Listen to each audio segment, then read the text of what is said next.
Cheers me doing this.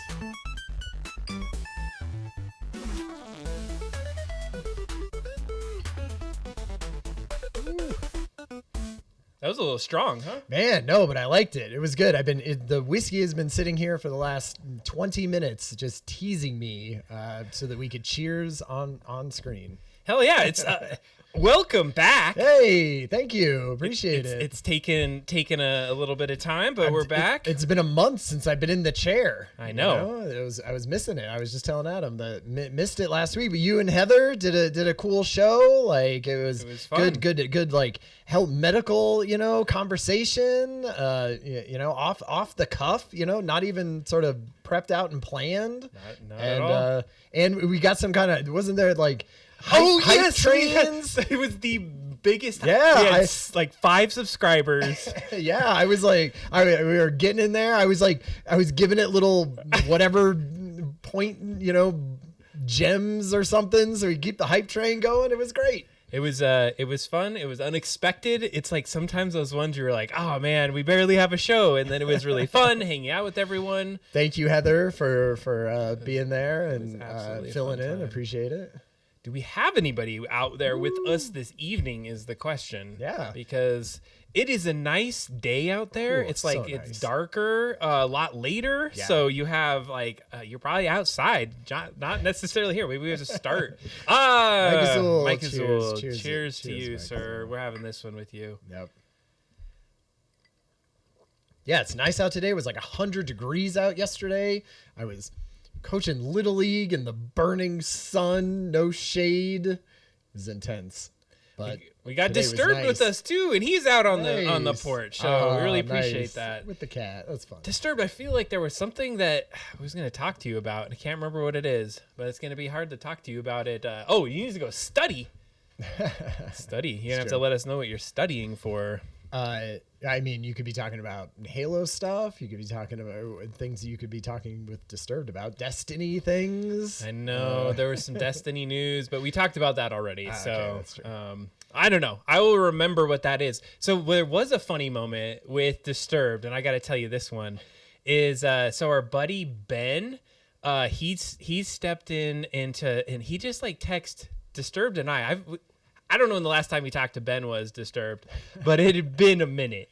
And so we ended up, he's like, I have this idea for an AI app. And he's like, boom, boom, boom. He's like, man, this is such a huge thing. And he just started describing everything in the app. And Disturbed was like, I don't know, this isn't like necessarily my expertise, but I'm kind of understanding what you're saying, but explain it more. And so I was like, all right, just keep talking, copying, put it into Claude, make this into an app. And then I made the app. By the end of the conversation, I had emailed him the MVP of the app. Well, I was like, I made it. Boom. It's like, oh my God. And it's like, what do we need to do to get this live? I'm like, it's live right now. You could use it. So fun. It was, it did the thing. So had you heard of these apps? Because this is actually a good question. There are these sports apps that you can simulate. Like, do you play fantasy? I have played fantasy football before. So any fantasy sport. Sure. What they did now is that they're starting to say, well, AI can make these really awesome things where they say across generational, what would you say, year sports. So they have people from, they have a basketball one. Every single possible team the entire time. Yeah, and you exactly. build like a team, and it's called like 82 and 0. And so then they give you these random teams. You pick the players off those teams, and then you fantasy run them through like a season. Right. And so you can go 100%. So he wanted to do wrestling. And I've not really been a big wrestling person at all. No. And but they seem to know it. But I made a cool wrestling app, and you'd be able to be like something in the cage, and like 4 of them come up, and they'd have all these stats and things. It was pretty fun. Is there stats in professional wrestling? Like, I don't know. With the number of punches they throw and stuff? Because that seems like a weird thing to have stats for, because it feels a little bit more like, no surprise, no spoilers, right? But like professional wrestling, it's like, they kind of know what's going to happen beforehand. And so I then, guess, like, knowing how many throws there were or something. Here it is, Ryan. All right. Cross era. Wrestle odds. Which one do you want to do? You want to do a I want to do Andre the Giant versus The Rock. Okay, double. So we go in here. So we'll build the thing. So there's Andre the He's Giant. like number one. Hell yeah, there he is. Okay, is The Rock in here? He's got to be. It's got to be. Yeah. Ric Is it Flair. the Rock? I don't know if these are alphabetical. I didn't tell it to do it alphabetical. Here it is. The Rock. Yeah. You got it. Nice. So let's analyze the matchup. The Rock wins. Kills Andre. Just kills Andre the Giant. Like absolute murder. 83. So this is what's cool is that, a 54% chance that The Rock is going to win. Gosh, really? I feel like Andre the Giant is so big. Yeah, but there were some things like, and okay, of course, this is the debate, and that's why this thing exists. It's for betting. So we put that in there, and then we have this exact conversation. And we have this exact conversation, and then you say go. It needs like something to happen in between. Like having it instantly happens feels like anticlimactic. It needs to be like, it should have like two little things of them fighting and stuff happening for 30 seconds and then have this show up. Well, and I agree. And I thought that's not the same thing. And so here was the other part is we got into the debate and then I showed it to Sam Rose, who was like, totally like, no, the stats are wrong on this person and that person. And I was like, man, how can I make this a single shot, one thing, so it like always could work? And so I ended up going in there and I created this settings where you could go and you can add eras, you can add promotions, all these wrestlers, different tiers of like wrestler if you wanted to. So it comes default. That's cool. But then you can go to the roster, and if you're like, no, Andre was like better, you can say like you can do your own his agility, and then you save it for yours, and now he has better stats. So now he's like, yeah, okay, so, I like that. Anyways. Nightbot in the chat is already inflicting its authority on Mike Azul. What did he do now? Too many caps, apparently. What the too many hell? Caps. Oh my god! Not allowed to do all. Wait, you're on my naughty list. Yeah, it was like stop spamming caps. Real sports. I want to like give him some sort of.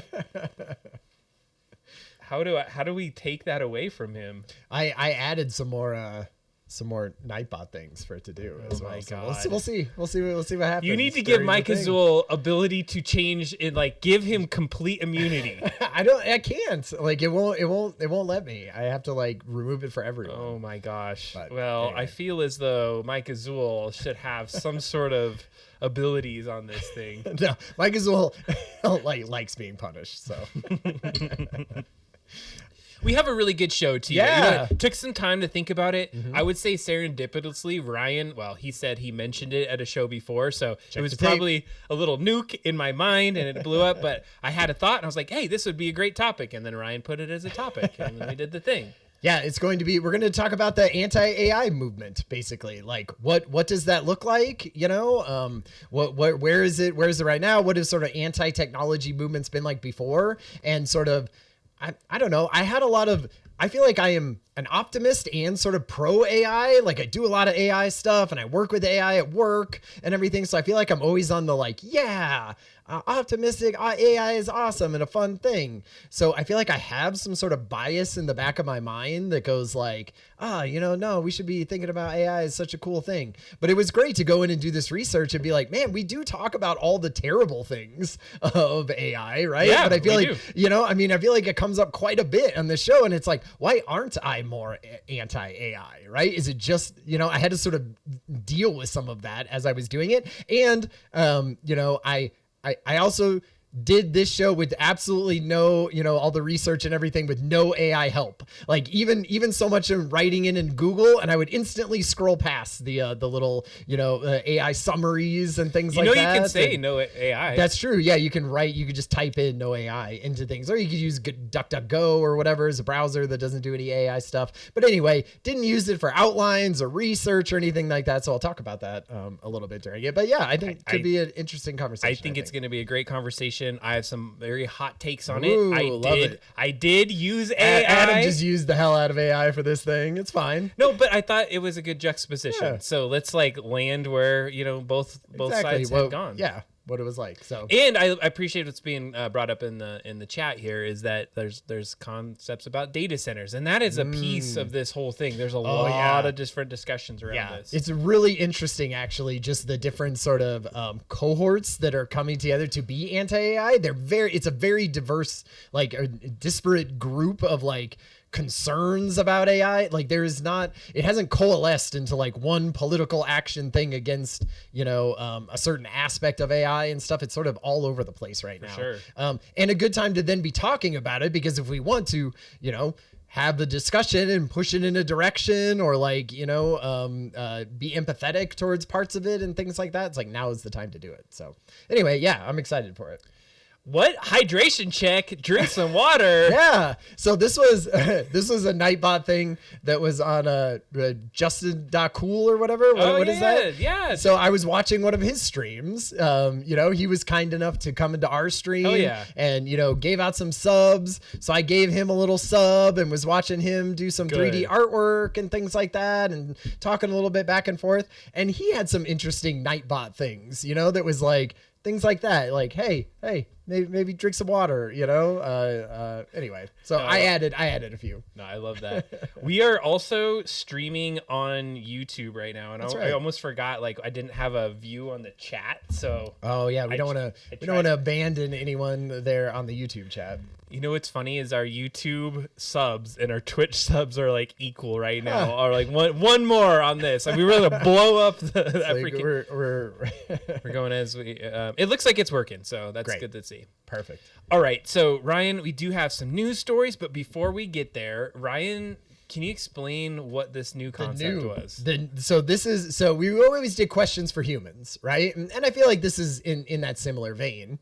I was a big Stephen Colbert fan. I watched The Late Show. I watched, you know, the Colbert Report before then. I was a huge fan. You know, I was sad when, you know, his show got canceled, you know, under like crappy circumstances or whatever. I'm excited to see what Stephen Colbert does after that. Sure. And on the last show, they did, you know, if you've ever seen the show, they do a thing called the Colbert Questionnaire. And that is like the series of questions that he would ask, you know, famous people, and he would, you know, so they could know about, like, learn about them and sort of their different, you know, foibles and all the different stuff. And they were supposed to be sort of enlightening and funny and interesting, and I was like, great, let's like use those, because we sort of ran out of question for human questions. But I thought, you know, Adam and I were talking about it, like maybe we just do 3 a night, you know, for the next few episodes. So what I appreciated what you said is that these questions are designed to get to know us better. Yeah. And so those in the chat, you've been with us. We want to hear your insights. So if you're out there and if you can only hang out for just a little bit tonight, answer these questions. This is what brings that humanity together. For me, I got to say that, you know, I have a lot of hard times in recent days and just thinking about things, and this show and this kind of interaction and this kind of ability to like get my head out of other things is really super helpful. So I love to hear those responses. Totally. And we'd love to see a little bit more. So Ryan, we want to jump into this one. All right. Question 1. What's the best sandwich? So first question, you know, simple out of the gate. What's the first sandwich? Like, are we? So I could describe my sandwiches. Oh, sure. So it's not like a particular one. It's like some custom sandwich that Adam Poshis makes. I mean, I would say it has to have pepperoni, salami, usually like a hot pepper cheese, and then I typically like a nice sriracha mayo on it with some spinach, pickles, cucumbers, a little oil, a little bit of salt and pepper. This is a Subway sandwich? This sounds like a Subway sandwich order. It is, but I do make them myself. Okay. And what kind of bread? What kind of bread we talking? I typically like either a wheat bread or some sort of bread that has like a cheese and a spice to it. So that's like a focaccia bread or something? Yeah. Or some kind of just... There is this bread, and I don't know what you call it, and I've got it not at Subway, but it's like a really dense bread, and you probably don't want to eat it a lot because of how dense it is, but it is so good, and it just like wraps that meat so well, and you eat it, and I love it. That clip that. Clip that. All right. I'm going to go. So So obviously, you know, I'm not going to be picking like meat sandwiches. But like, I'm going to go in a direction, the best sandwich, I'm going to say breakfast sandwich. And I'm going to say like a, croissant with sort of egg and cheese on it. Like, just, you know, greasy, and like the croissant is sort of like fresh out of, have you ever been to one of those places where they make all their own croissants, right? And then they're like fresh there, made it that morning, cut it in half, and then put the like amazing fried egg on top with cheese and everything. And then, you know, if you wanted to like, you know, peppers or something like that, I could do that, but it sort of falls apart. So I'm just like a traditionalist. I want egg, cheese, croissant, sandwich, breakfast sandwich. Oh, so good. I love it. I used to live by those in Savannah, because, you know, you're like in college and you're getting drunk and like you needed a hangover sandwich. Like, oh, it's the perfect hangover sandwich for sure. So I'm going to agree with you that I love breakfast. If this question was around what's your favorite meal of the day, it would probably be breakfast. Do you eat a big breakfast in the morning, or are you like a breakfast for dinner guy? I do like breakfast on the weekends. Like, I like to not get it daily. Yeah. Like daily I'll have a granola bar or some like yogurt, but I love like thinking about making breakfast, waking up. My favorite thing is having a nice, like, I like cold brew coffee now. And I'll drink that while I make a breakfast, and it's so good. Wait, green chili. Quickly, what's an Adam Posh's Saturday morning breakfast look like? It's traditional. The thing, you know, like bacon, or maybe you can get some, you know, I don't know, is there non-meaty bacon things? Okay, it's there's terrible. Those things. Yeah, it's bacon, eggs, and then I always like to have green chili. If you can get green chili integrated into it. You can put green chili in anything. I'm liking it. But then I absolutely like potatoes that are shredded and just crisped right. Yeah. If you don't get them it's like that, tough to do too, without a you know, skillet there. All right, nice. Disturbed was talking about the ham sandwich. That is a classic sandwich. You can't, like, if there's a default and I'm like, I just need a food unit right now, it is probably the ham sandwich. Ham, cheese, and lettuce, tomato. You know, usually like if you need it in a hurry, gross. ham, cheese, and sriracha. Sriracha. All right, I can see that. Yeah. Okay. Number two. Wait, we got a couple of them here. We got scrambled eggs. Mike Azul, he has the bagel sandwich. Bacon bits, good. Egg, and avocado. Oh my, avocado on a sandwich. Nailing like I'd full just avocado sandwich if we're talking that. Amazing. We got He Higgs and Kylia. Hey, what's going on? You're like, all right, I thought this is the I Love AI show. I know, right? We're playing against stereotypes here tonight, Kylia. You know, the thing is, as much as we like really talk about AI, I do have strong feelings about it. We're not at the main point where we're talking about it yet. So we're talking about sandwiches right now. It's a total different topic, but we will get there. We'll get there. All right. Question number 2. What's one thing that you own that you should really throw out? This is the Adam Poshis of all people has got to have like a great one of these. Oh, that's so hard. I'm like my fingers right now. This is bringing up like anxiety. Oh my God, Michael, you guessed it. My box collection. There's so many. Like I collect empty boxes. I collect empty boxes, people. Like the ones that are really well packed things. Like you think you get, I don't have too many Apple things, but if I get a really good box, I'm like, oh, this box is so good. Yeah. Like it's made so well. Why should I give this out? I recycle them though. I do. There you go. I've built the standard. That would probably be the first, and the second thing is I probably should get rid of my car. I have a Subaru Impreza 2005. Woo. I'm having a really hard time getting rid of it. I've had it since its birth. It was like 15 miles. Yeah. I feel like we got rid of a lot of things when we moved 2 years ago. So I feel like I really sort of cleansed myself of a lot of things. I will say that there are like books that I have for sure that are like old books that I'm like, I've read these books before. I'm almost certainly I don't think I have read a physical book in like 5 years because I'm always reading books on my phone because that's just where it is. And that's where I download books and that's where I have books and that's where I get them. And, you know, like I have all these old books that are like mean something to me necessarily, but like my kids aren't going to read paperback books of like, you know, red Mars, green Mars, blue Mars, you know, like the amazing sci-fi trilogy by Kim Stanley Robinson. And I love those books. I read those in college and they mean something to me, but I'm like, what am I doing with these like heavy ass books and dragging them from house to house? And the fact that like you could get those digitized and do all the things and when are you gonna ever have time to read those again? No, I mean, and maybe I do. Maybe I buy them on Google, you know, books or whatever for a couple bucks, and I read them there. But I'm never gonna read paperbacks, you know, ever again. So that would be mine. Totally get that. Like books are, I look at the books back there, and I'm like, oh my god, Right there I need to they get are. rid of those. The chat just pointed out something pretty hilarious, Ryan. I don't know if you noticed this. Look at your name key. It says I'm Heather. All right, we're doing this live on stream. You get to see something happen. Let's see if I could do it really quick. Let's see how fast. I did not notice that at all. We were sitting here talking for multiple like, for times. forever. I could have sworn I did this. Okay, there it is. How quickly did Adam figure that crap Damn, out? He's an OBS genius. That was actually stressful. There was a lot that went into that. Hey, thanks for the call out. Yeah, I appreciate that. Good I didn't have bloopers. Heather Stealth Mouse on there for the whole show. I had to set that up because of the last session. Yeah. I definitely. actually She's have on- anybody that's been on the show before as well. So Disturbed, if you jumped on the show, we Mike put you on Azul there. has one. Mike Azul, you're still in here. Yeah. Every show, you could be jumping in. It's a thing. Okay, last one. All right, let's look at what it is. Thanks for the call out, folks. Last one. What is the scariest animal?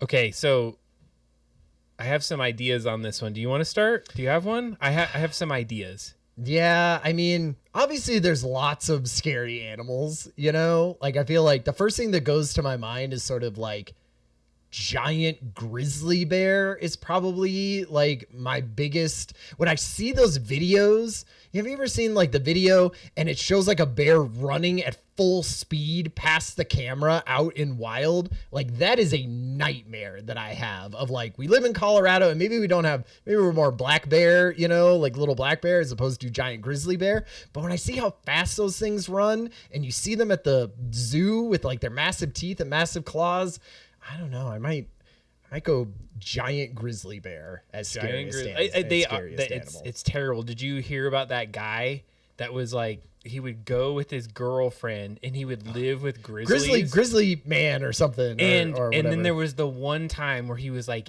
eaten alive while his camera was like recording it, and you could hear it, and he's like, "Oh my god!" They never played it because I watched that. Grizzly Man is the documentary. Killed him and his girlfriend. Right? I heard it. No, they never like released it. They were like they had the recording, and the family was like, "We are destroyed." It was like I thought it was on Kazaa. No. They remember that like the Napster after. Yeah, okay. I'm sure the real one was on there. It was like the Steve Irwin thing where they have the tape. They have the tape of him. Well, I don't know. The chat can tell us, but like I thought they were like, no, that is horrific, and we let like the parents listen to it, and they were like, no, don't release that.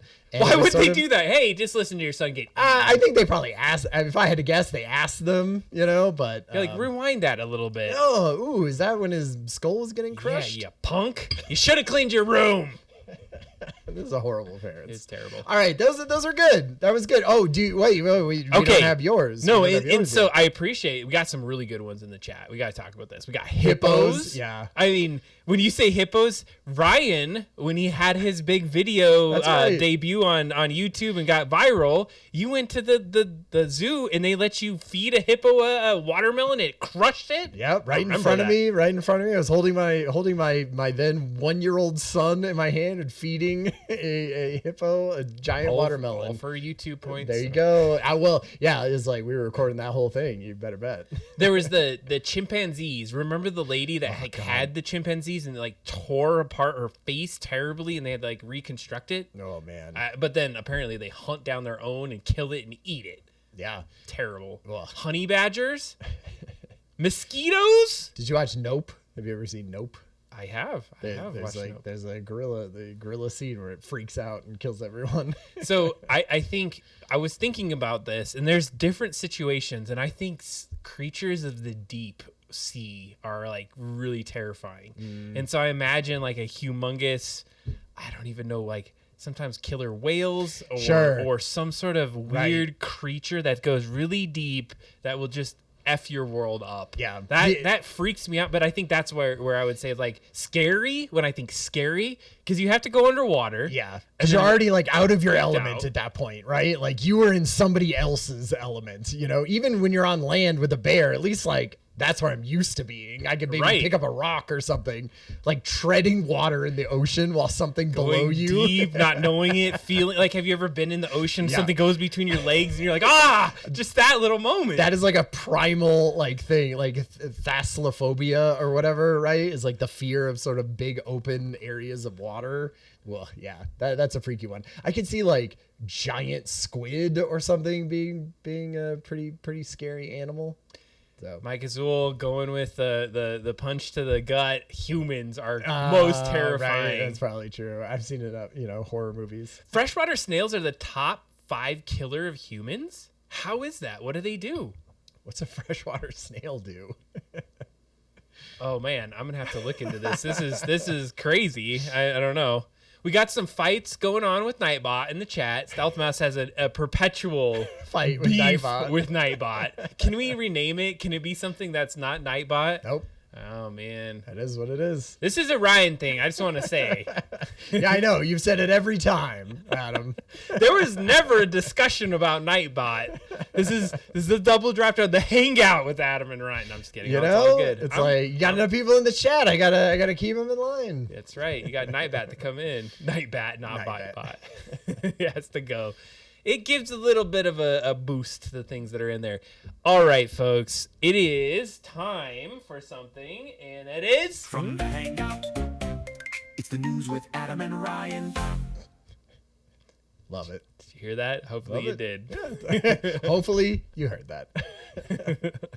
I've been really tuning this damn stream, so I'm really hoping things are starting to work because I need confidence that this damn thing works like it should. Yeah, anything that seems out of line, let us know. Yeah. All right. So, top of the list. It's been it's been a fun summer for video games. I've been playing a ton of video games this summer, actually. I'm playing Hades 2. I've almost beat Hades 2. I am playing through the new 007, the James Bond First Light from the Hitman creators.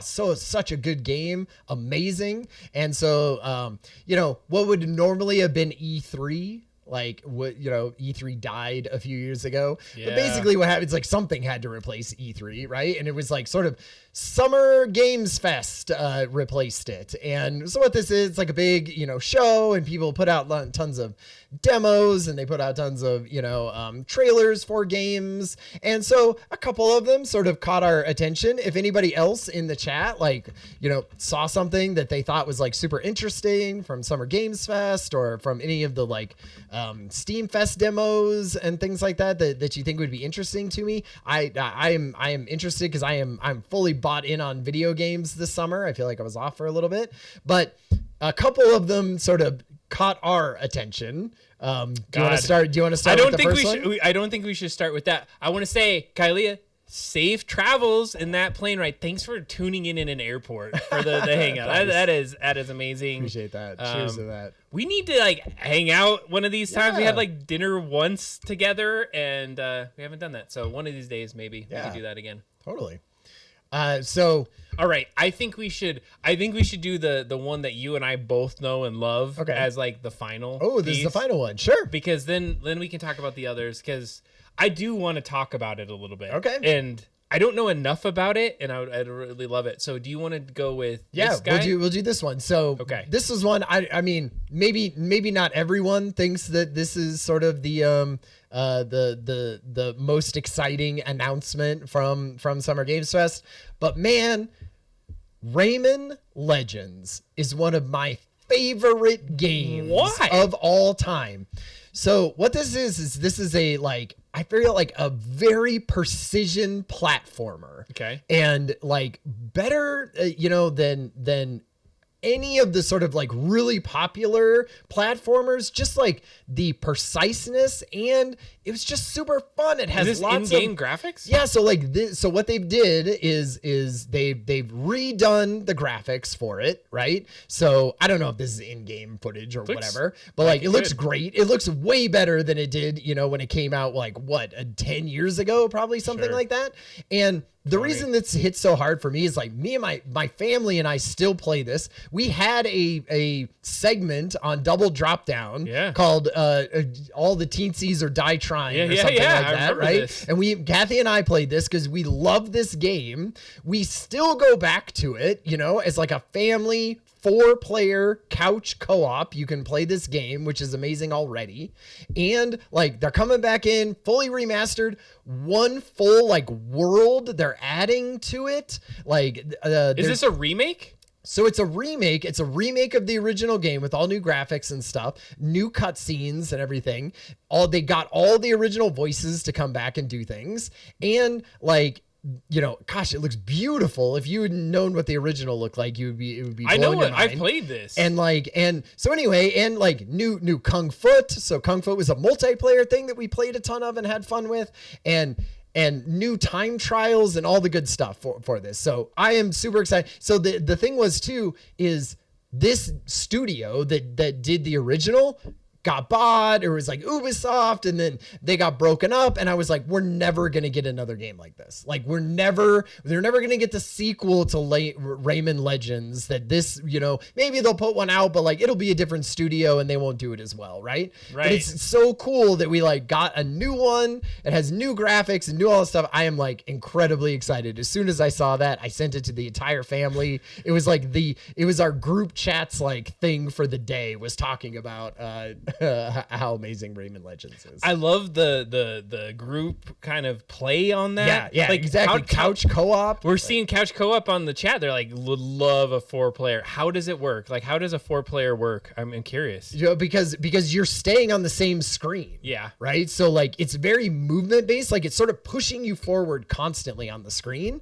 And so if you lose out, say you get lost behind or something like that, then it takes a life away of yours, and you sort of use that like Mario thing that they were doing for a while in like the Super Mario Brothers games, where you would get in sort of like a bubble, and then you would kind of float along next to the rest of your team, and then your team could jump up and pop your bubble, and then you would come back. And so what it did was you could play 4-player, and let's say somebody wasn't as good, right? My son Weston, he was like 5 years old when we were playing that. He would get bubbled, and we'd be like, we'll just like go through this hard part and then pop you out of the bubble, and then you can come and play. It's like really good, like before its time, inclusive like way doing to it way before Mario was doing it. I love it. Yeah. Really all right, so that's a great one. So we had 2 more, but do we want to just do the one? Or let's just do the one. Let's just do the main.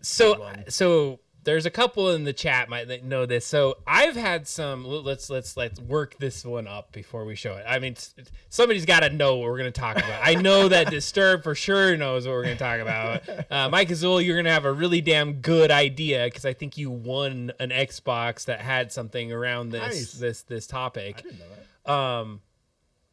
I had been skeptical, but I hadn't been following it. And I'm jelly of you right now, because you're like, I'm playing all these games, and you told me to play Mixtape, and I went and I looked into it and I did all the thing, but I hadn't played it yet.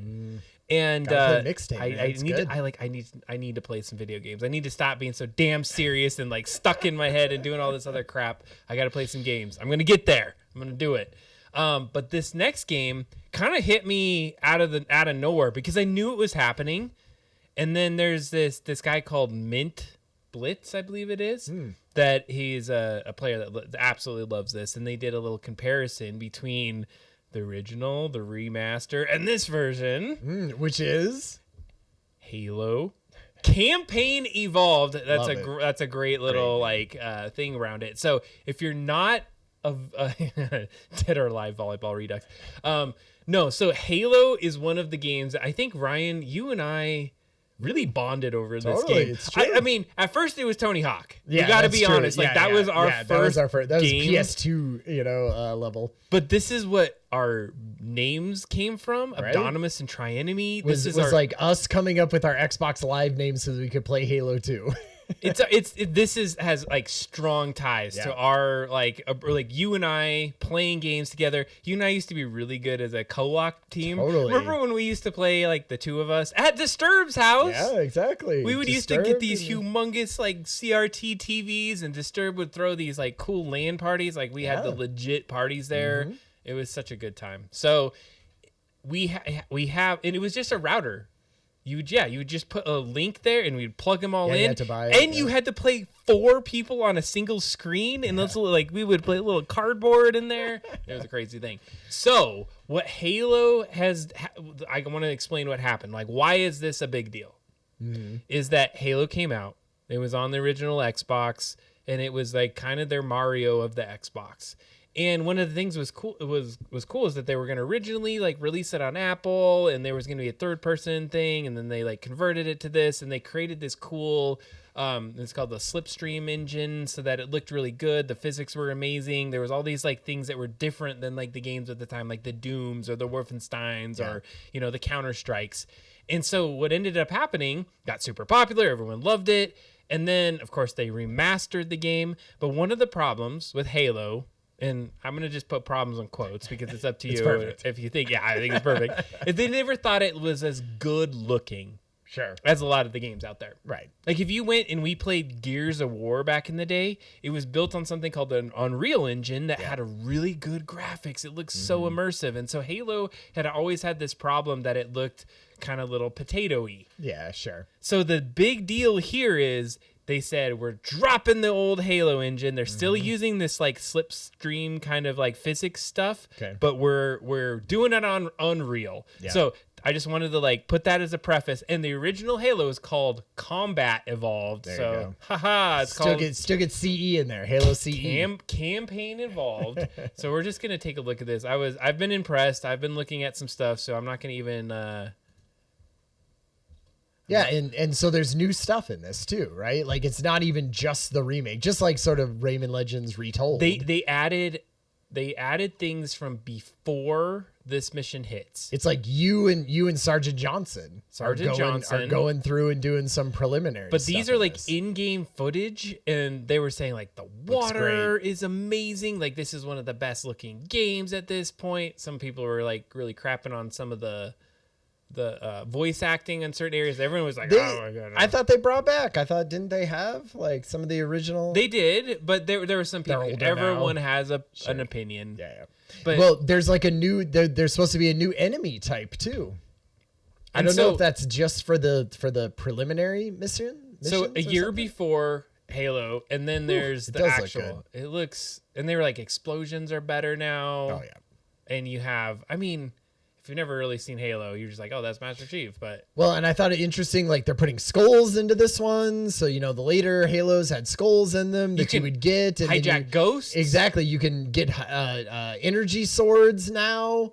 Gosh, I hardly even recognize almost any of these places. Is that the battle rifle? Oh my God, that was the battle rifle. And Halo came.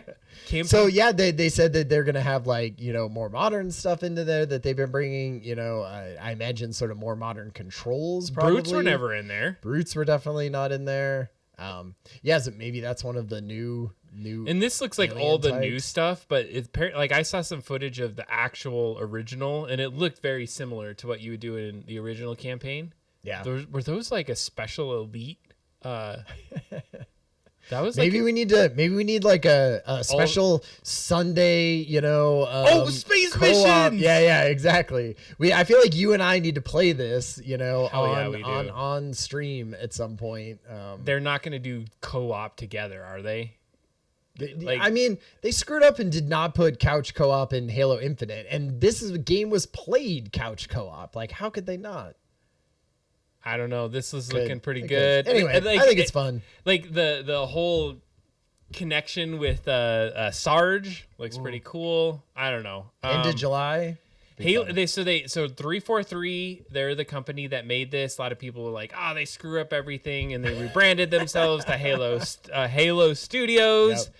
They've hyped a lot of people. They're like, they may have done the thing. They did the thing. Nice. So, the Flood, that people are saying that like it's kind of crazy and like it's super gross. And they nasty. changed some of the like architecture. So the Flood, the library level is not the terrible, samey maze that it used to be. So they put, things into it. Anyway, I'm excited for it.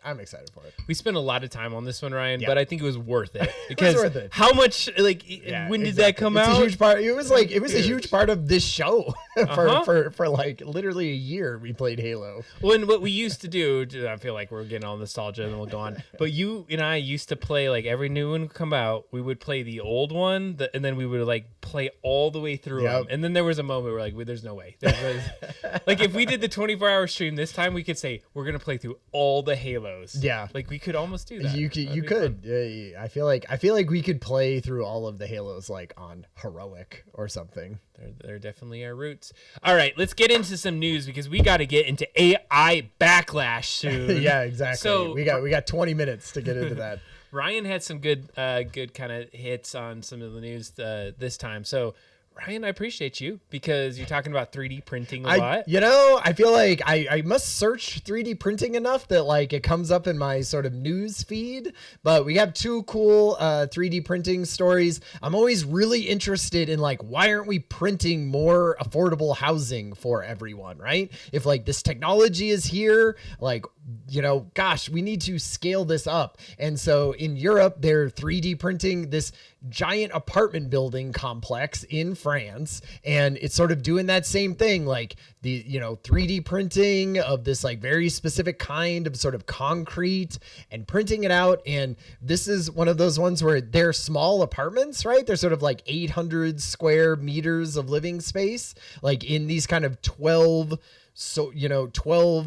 apartment sort of buildings, but then they're building lots of them in this area. And I feel like it's one of those things that's like happening faster, happening cheaper than it has before. And I feel like, yes, it hasn't been the thing that like overnight we have affordable housing, but like, this kind of stuff is like more and more happening. And I'm liking seeing that it's sort of happening worldwide too, because I feel like we've been focused on sort of the American ones. Yeah, it was pretty cool. I wanted to call out one hilarious piece of this is that it's what was called Via Sprint to Squared, was developed by Plural Novella, designed by Hobo Architecture. Nice. I was Hobo all caps too. So is that like stand for something? I'm sure it does. Anyway, here's what we got going. I mean, kind of cool. We got a balcony. Cool. Like I think the balconies are wood. Like those look like actual those wood are balconies. Clearly 3D printed wood balconies.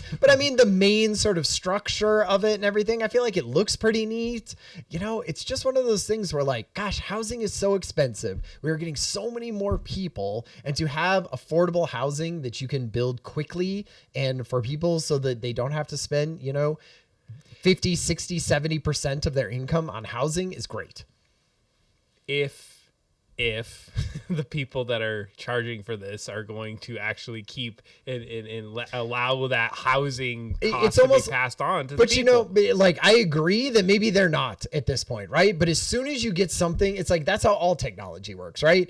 It's really expensive at first, and then you go, oh, somebody figured out how to do it cheaply, and they made a ton of money at first, but like now then everybody else can use that technology typically and build something that is cheaper for everyone. Like that's just how it has to work. So what do you think about this? I like that they didn't keep the internal walls with the things. Like it looks like they did have to drywall or do something. I don't know. Or is it like sanded? Or is it just better? Way. Like is it just better printing? That's no way. Why would they do you think they just sort of spackled over the top of it? I could see that. No way. That looks like they have even trim on there. Yeah, but like you could do trim. I'm fairly certain that they did some stuff. The only thing that would be like terrible if you're like, man, it feels like there should be a sweet window there. Oh, sure. Or a picture. And it's hard to, But- my parents have curved walls in their house. Hard to hang pictures on a curved wall. I still like the concept. Yeah. It looks cool. It looks great. It looks cool in the sense that like, it looks like weird and modern because it's rounded, right? I feel like that still gives it sort of a futuristic look, but Yeah. anyway. Well, and the thing I would say is that when you have 3D printing and you've been around it, there's that one time where like screws up one of the lines and you're going to be You can printing almost see it. Like at the top of the top left window, it messed up a little. Whatever. Yeah, it is a thing. All right. Next one. Hit me up because there was another one Well, you mentioned. and we could just do this one quickly. Basically, it was just sort of another help in the world of 3D printed homes, right? Yeah. Which basically Wells Fargo, a huge bank in America, great or not, we can debate that. But basically, they were saying that they would do incentives for mortgages on 3D printed houses. So a big part of this is that like these are the type of houses that maybe it might be hard to get a mortgage for because it's like, not very known very well. How long did the houses last? Are you going to,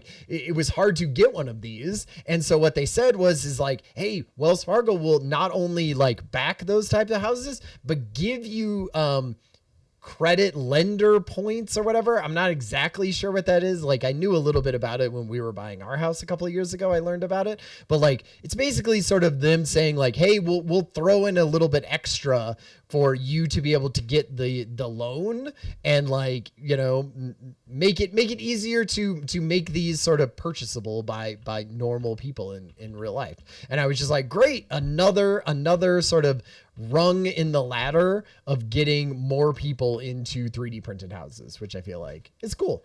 I like the incentives. I like the ideas behind it. The question is, would you live in? I would totally, especially, I always wanted to, I always said my favorite type of house would be some sort of geodescent dome that has like connected other geodescent domes in it. Like I could see like sort of a big one where you eat and play and do things and then sort of connected by very small, like connection hallways of like other geodescent domes for living and working and stuff. Sounds like a Mars space base. Yeah, exactly. All right, you heard it here. Come on, Wells Fargo, give us the money so that we can build the next double studio. drop down. Oh my God. How yes. sweet would that be? The double drop down. Double in the drop dome. down 3D printed studio geodescent dome. And I'd be like wiring all the domes together. Do whatever. I'll let Adam go nuts.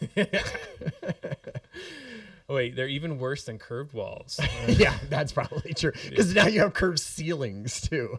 We just won't hang anything up. It'd be minimalist. Very minimalist. All right, I wanted to get the chat's insight on this one because I thought it was weird and like I'm still debating this. Okay, here's the deal. It's called I called it brain testing. So there's this biotech startup and they're basically taking recently donated human brains from people that have passed. Right. So, you have the donations and whatnot. And they're setting them up as these living like test beds for brain drugs. So they're not conscious. I mean, I guess because you died and so now you take the brain, but they have to get it within a certain amount of time. Yeah. And so they're kept biologically active for 24 hours. And they're using a machine called Brain EX. And so they're creating this like middle ground. It's not an alive person. They're not fully dead. It's as tissue. A person, I feel like person is giving it a lot of thing. Like it's an organ at that point that they are keeping electrically right. Pulsating how would you know? So it connects it to the system. It pumps oxygen, has like a blood that it puts in it. It's like a substrate of that, and then there's other fluids that get like shoved through it so that it stays in some sort of state that it's technically alive. And did you say why they're doing this? It's not just they're mad scientists trying to keep brains alive. The goal is to test drugs on real human brain tissue. Right. So just like. There's a I guess an okay part of this is that Alzheimer's, Parkinson's, other neurological diseases. Like, how do you test those? Like, you have to have. You can do it on a mouse, but a mouse isn't a normal human brain. Right. Exactly. And so they're testing these things. Their brains are kept under anesthesia. So if that makes you feel any better, I was so fearful that you would like be conscious this and blind, but like knowing these things, and you're like. Yeah. I don't know, man. It's like head crazy. in a jar type stuff, but like no. This is 100%. This is Fallout future. This is exactly. the Simpsons or the stealth mouse is like, this is how you make zombies, right? This is like, this is the precursor to keeping human brains alive inside of dead bodies. I like this line. So after 24 hours, the brains are sliced into many pieces for deeper analysis. There you go. Yeah. So you're for sure dead at that point, I guess. But I mean, I'm just curious. What's your hot take? I mean, no, I would. Would you do this? Are you going to donate your body? Would you donate your body to science, like to begin with? So I will not answer that question, but I'll say my grandfather did. Oh. And in the process, we learned is like he basically goes to science, and then they do the things and cut it up and do all this stuff, and then he gets returned a few years later. Totally. And then that's you have great. to like bury it. Like we went through the whole experience, and like it's kind of creepy to know that my grandfather's out there, and people are like, look at this guy. Let's do things. I don't think. I mean, just like laughing at him. Did you not whatever. go to biology? Yeah. Like I was in those classes when they had the cadaver. And I went to the human body like art exhibit or whatever, where it has all the slices of people done up and everything. I would absolutely donate my body to science. Who gives a crap at that point? Let's bring it. And I love the idea of getting it back afterwards, because then I want you to like put me in a bag and then plant the tree above me or whatever, so it like feeds the tree. I love that idea. Expertly take off my tattoos and then put them in a museum. Oh, there you go. Like cool. I would. So if Adam Posh's died, I would skin him and then like frame the back piece of his skin and put it up and be like, "What the heck is that?" The arm piece. Oh yeah, arm piece too. Like maybe that's like a little side one. I just sort of keep them next to each other, and people would be like, "Who's that?" And I'd be like, "Oh, that's my friend Adam." I like skinned him after he died. What's this little thing between its legs? I'd be like, "Oh, that's his tiny dick." Mosquito sized. Yeah. On that note, let's jump into. Okay, this one's interesting, and it's also. I think they did this because they wanted to get a little bit of, I don't know, like notoriety, because the first one's doing. Hey, so somebody's got to do it. AI generated Iranian resistance film screened at Tribeca Film Festival. This was June 10th, so just recently, eight days ago. Yeah, and and part of the reason that they said that they did it this way is like you can't get into Iran, right? Like we're obviously at war still, or maybe not. I don't know at this point. But hard to get in, hard to shoot films there. It's very restrictive, and so they were like, we had to use AI to be able to even make this story. So they put it in the Tribeca Film Festival. It costs like $2,000, in basically AI tokens to create. And what is it, 90 minutes or 75 minutes? Like not even, full thing. And so it debuted at the Tribeca Film Festival to, I would say, lukewarm at best reviews of this, and in some on the far side harsh reviews. Well, so Ryan and I had put this on there before the festival had occurred, and then so we went before the show and we did a little research, and they're like, hey, how did this thing land? And people were like, it was like a disparate amount of really terrible done, like little in-betweens clips crammed together with like no coherent like cartoonish. Yeah.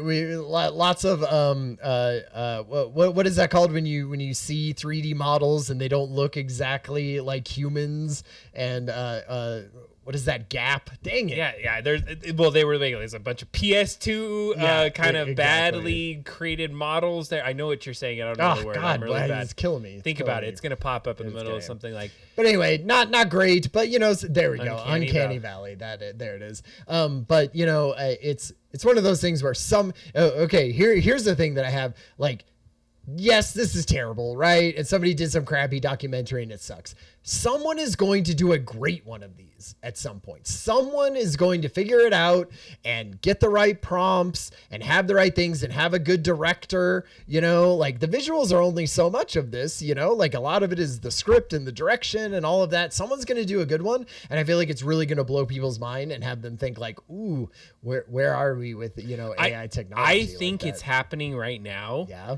And I was talking to Ryan about the show, and wait for this moment to say this is that I've been watching. So, okay, I'm sorry, but I scroll freaking Instagram for whatever reason in the YouTube shorts. And then I got into these weird, like AI, what do we call lucid dream kind of things where you're like, there's a horse jumping out of the ground that turns into an elephant that turns into somebody like AI murdering, like some just nasty, terrible, like makes no sense thing.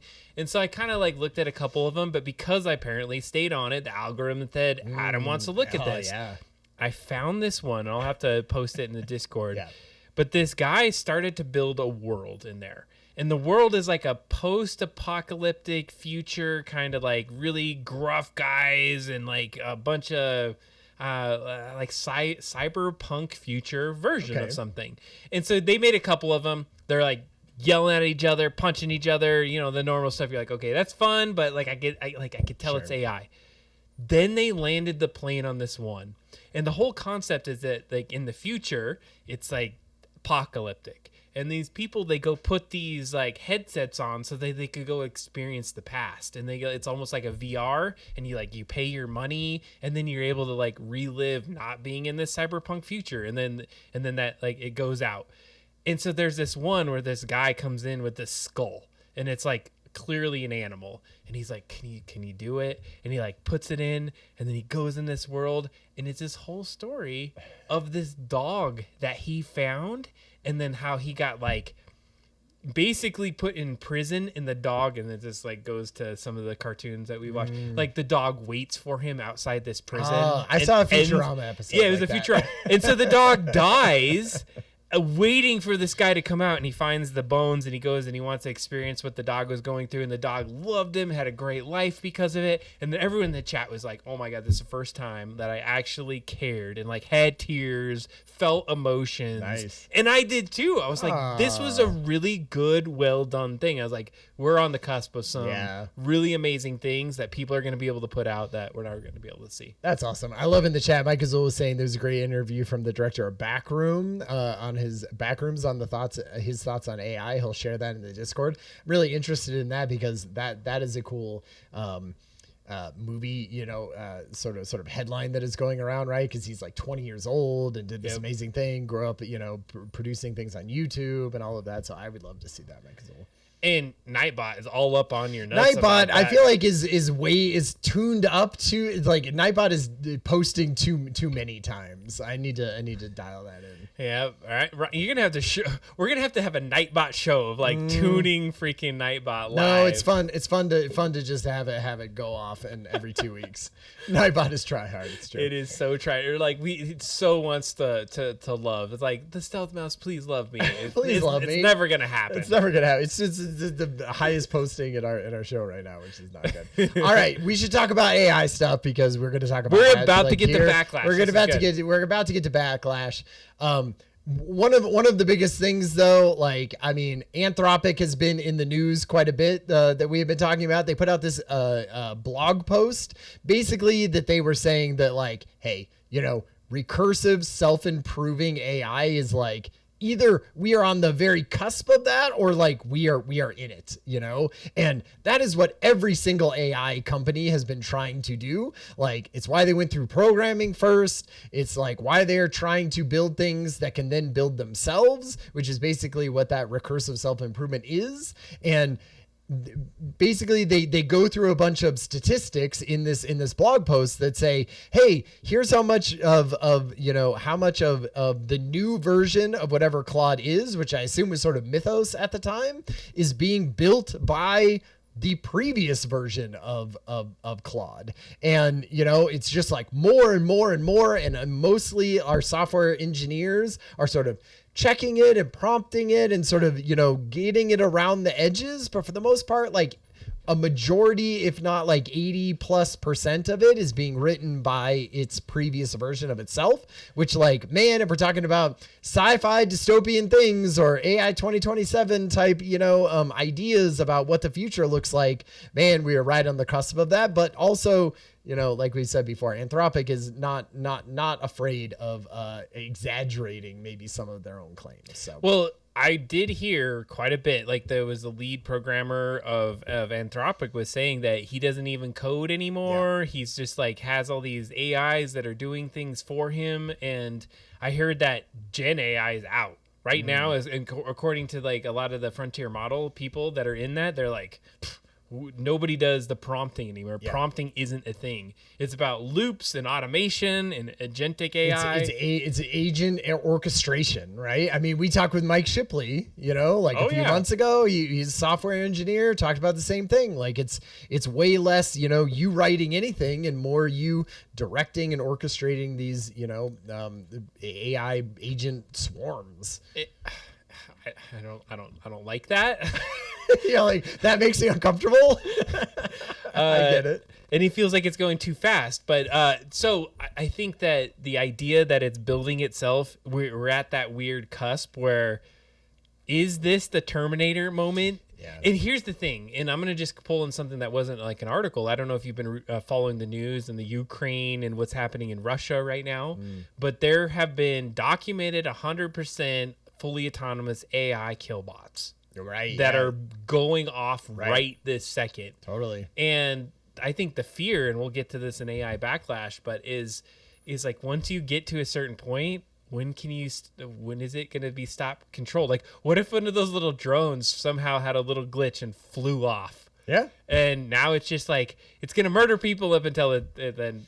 Totally. Tons of sci-fi about that, drone swarms. Like imagine trying to stop someone trying to assassinate someone who just has a swarm of drones all controlled by AI. So when certain ones get taken out, they just take into place and all they're doing is suiciding themselves towards a person. Like how would you ever protect yourself against that? I watched Ender's Game. I know how that pans out. Love it. Protected. All right. So Anthropic, this is building onto this fear mongering. Who knows what Fable 5 is? Yeah. Anybody? The Mythos, otherwise known as Mythos. Neutered Mythos for the public. Right. Yeah, if you go on and you're a Claude person right now, they had it for 3 days. I think it was like a little less than 3 days. They released a frontier model called Fable 5, which is basically, did I say it wrong? No, that was right. Mythos is so powerful. It apparently can go find vulnerabilities in new software. It find vulnerabilities in software from 20 years ago. It's such like a cybersecurity threat. So they released it and people were going nutso on it. Like they were like, look at this crazy thing. Well, I saw this one video where somebody went and prompted and it made a fully functional CAD drawing of an engine that was fully functional. And I was like, holy shit. So regardless, the United States government said nuts. No, it was 3 hours, I think? They're like, it was a crazy amount of time. Like you have 3 hours to shut this thing off. Yeah. Like done. Well, and so what they said, I mean, I feel like you could see both sides. You could see both sides of this from the government side and from Anthropic's side. But like basically they said, you're fine to allow United States citizens to use this model, but you can't let anyone outside of the United or like foreign, people. And like, how are you going to test that? Like, how are you going to do it? So they just had to shut it off for everyone. So that's part of it, right? Is like they could have had it for American. And then part of this was too that they were like the thing that the United States government like said was why they were shutting this down is because they said you can jailbreak it to have Claude Fable like do things that isn't aligned with like the parameters that are set into it to stop people from using it for like cybersecurity stuff, right? And so they said, hey, you could jailbreak your model, and if people have your model and they can jailbreak it so that they can, hack any computer in the world, that like, you got to take that down. Like, you got to be able to have, like these standards of not being able to, like basically your security features that keep it from being used in that way are being able to be bypassed.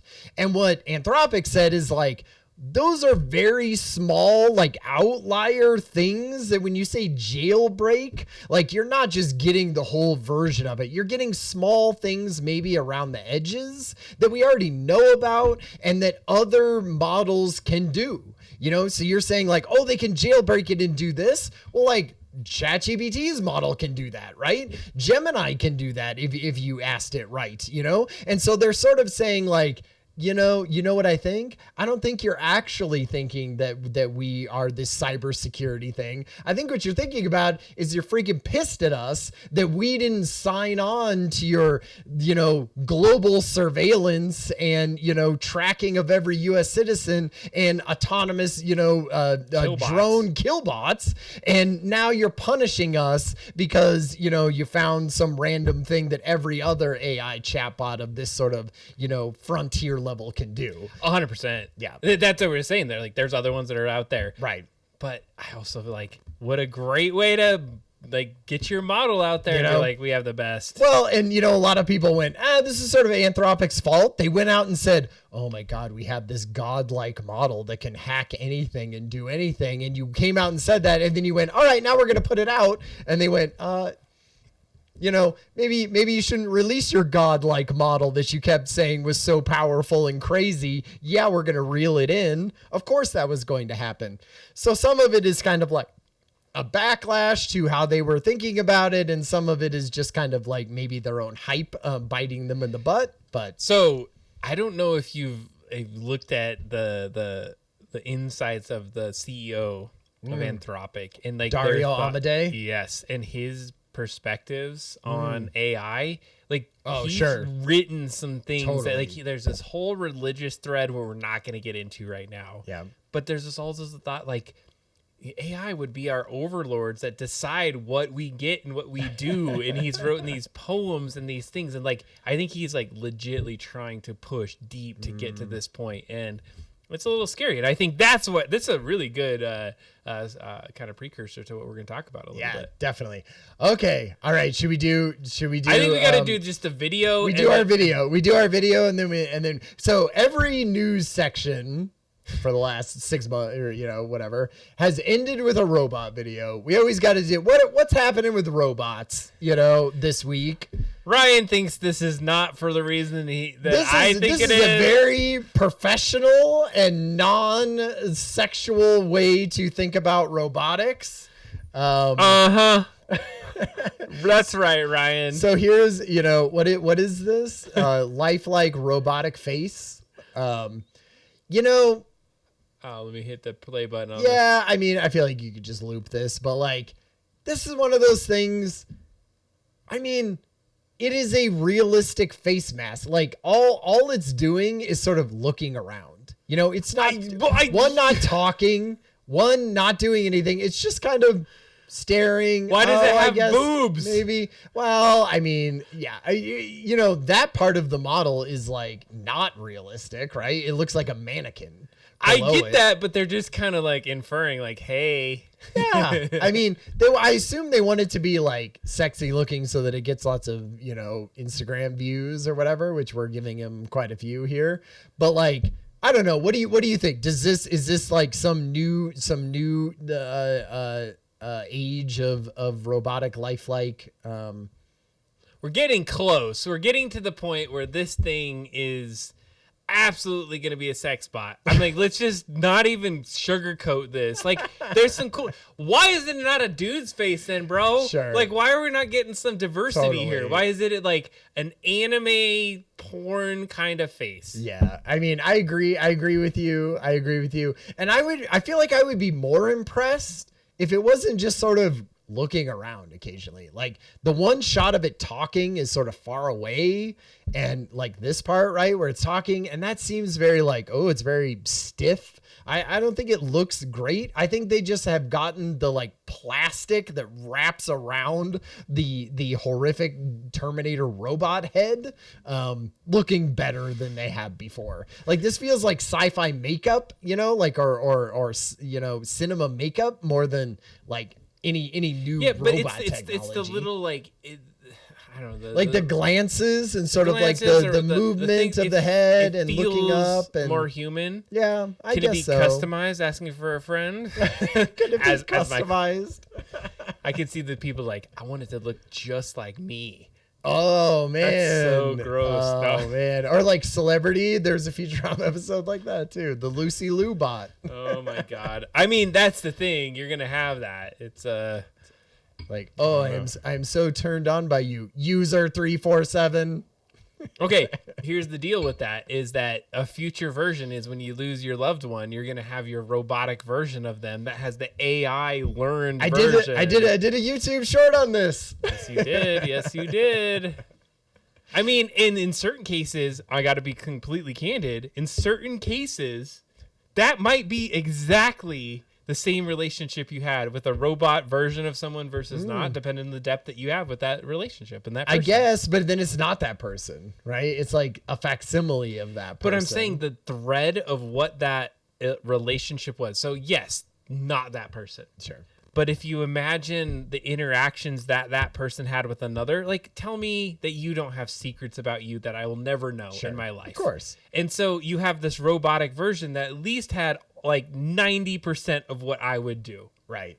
You would be like, then, yeah, there he is. Yeah, like say Adam died tomorrow and I could make a lifelike robot of Adam that like drank whiskey and hung out with me and did this thing. That would be way better than no Adam, I assume, right? But also then I wouldn't ever move on, you know? Like I would never find the next co-host that you know, I would already replaced. Totally. I mean, maybe it would be like I would mourn you for years or whatever, of course, decades probably. But at some point I would move on and have a new friend that I wanted to do a thing with. And that would be like, I would imagine, healthier for me as a individual than like some sex robot Adam that is just trained on his entire, you know, like email history that's trying to like you don't want to be trained on Adam's history, Adam's sex history. Oh man, oh my god, oh god, it's like Ryan, and it just explodes. Like, please, Adam bot, could you stop rubbing up against Ryan, me? Welcome to Double Drop Down. I'm gonna DD you. I literally can't change the prompt enough to where he's not like this, ladies and gentlemen. Oh my god. We really got off. And really got off topic. What a great transition as to why we should not do that. Right. Exactly. All right. Are we ready for this, folks? We're ready. Yeah, going down the wrap up in your lane. It's the main topic with Adam and Ryan on the Hangout. Hey, nice. Main topic time. There we go. It is a thing. So, yeah. Ryan, lead us down this path. I have spent some time this week researching this guy. Love it. All right. So, the idea for this episode is that I feel like just in since AI became a thing, right? There's been people who have been anti-AI, and I don't feel like that has been us or that has been this show. We have been very pro-AI on this show, right? Just like the interesting things about technology. I mean, this show is about technology and creativity, and like those two things have really been a big part of sort of like the AI movement. And, you know, we use it in our jobs. It's a big part of our lives, like all of that stuff, right? But I feel like even just in the last few months, I have been hearing more and more, even in normal people in my lives, like in business conversations that I'm having with people about the idea that, like, you know, that there is an AI backlash, right? That there is anti-AI sentiment, and that it is growing in this country as we get more and more AI like incorporated into the different software that we use every day in our lives and browsers and all of that kind of stuff. And so it really prompted me to be like, I feel like I personally have sort of almost been like on the opposite side of that, saying, gosh, arguing for the possibilities of AI, right? In a optimistic way of thinking about the future of AI. And obviously on this show, we have talked a ton about the downsides of these things, the environmental impacts, right? The ways that it concentrates power, the way that it concentrates money, the way that it like is not set up for a capitalistic society that we are built into and that we have right now. And still, we have thought about it in the way of like an optimistic and like forward facing and great like thing that we think that is going to be super important going into the future. And so what I wanted to do in this episode is just look at that anti-AI movement and see like who's in it, like who's talking about, who's being anti-AI, and not only that, but also just sort of look at our own selves and be like, let me take a moment in where we are right now and get out of the hype cycle of AI releases and interesting, like use cases for AI, and step back and say, we've looked at all of these like potentially awful consequences and currently awful consequences of using this new technology that maybe, there are historical precedents for and bad, potential futures about, and say like, should we also be more along the lines of thinking about it in the way that is a way that like isn't so pro AI anymore, and does that align with like the future and what we are doing right now? And I feel like a lot of the research that I did will have like interesting conversation about it. And I will also say that like Adam didn't do this, but I did, is part of this was I was like, I am not going to use AI for any of the research or development or anything of this show. And normally we do use a lot of AI, and Adam did use AI during this show, and that's fine. Like, and what that is like, we create outlines, right? We use AI to help research things. We help, discover articles to read and YouTube videos to watch and get summaries of those types of things. And what would it look like from a side of saying like, no, I'm not going to use that in this? And like, how would that be different from a normal show? Anything to add to that like intro? Amazing intro. And I would say that in the subconscious, as I navigate this topic, one of the confessions I would say I would make as this is that while I'm yes, AI is making some changes, I have a skepticism. Yeah. I have a feeling inside myself that pulls me into a reality of that not everyone sees this. And I wanted to give two anecdotes. One of it was in 2003-ish, 4-ish, right? When we were really getting into like using ChatGPT. 2023, right? Not 2003. Did I say 2003? Yeah. Thanks for that. And I have time blindness, Ryan. 2023, when we started getting into this, I was like, holy crap, this thing is amazing. I'm very like early adopter kind of person that jumps into this. Yes. I really like to try to get to that.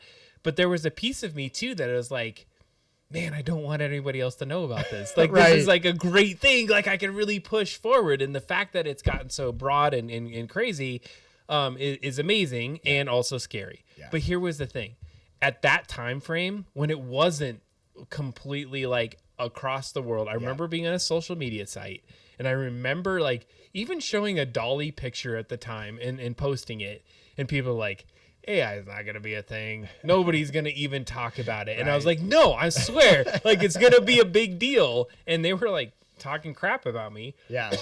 And I'm like, yeah, whatever. Come on now. Here's where it's at. But up to today, I feel as though I'm I'm not guilty to use AI, but I don't want others to know I'm using AI when I use it at work, when I use it on the stream, when I use it on anything else. And I think that intention of being like, I am using a tool, but I don't want this tool to sully the work and the intention and the things that I've been doing to actually get to the answer, because I think people use it pretty crappily. Yeah. And I've gone to a conference recently where they're like, oh, you could use AI that way. I'm like, yes, critically think your way through this. Sure. And somebody was like, oh, AI is kind of crap. And I was like, tell me why a little bit more. Like, well, I'll ask it a question. It doesn't give me the right answer. I'm like, you're asking a singular question.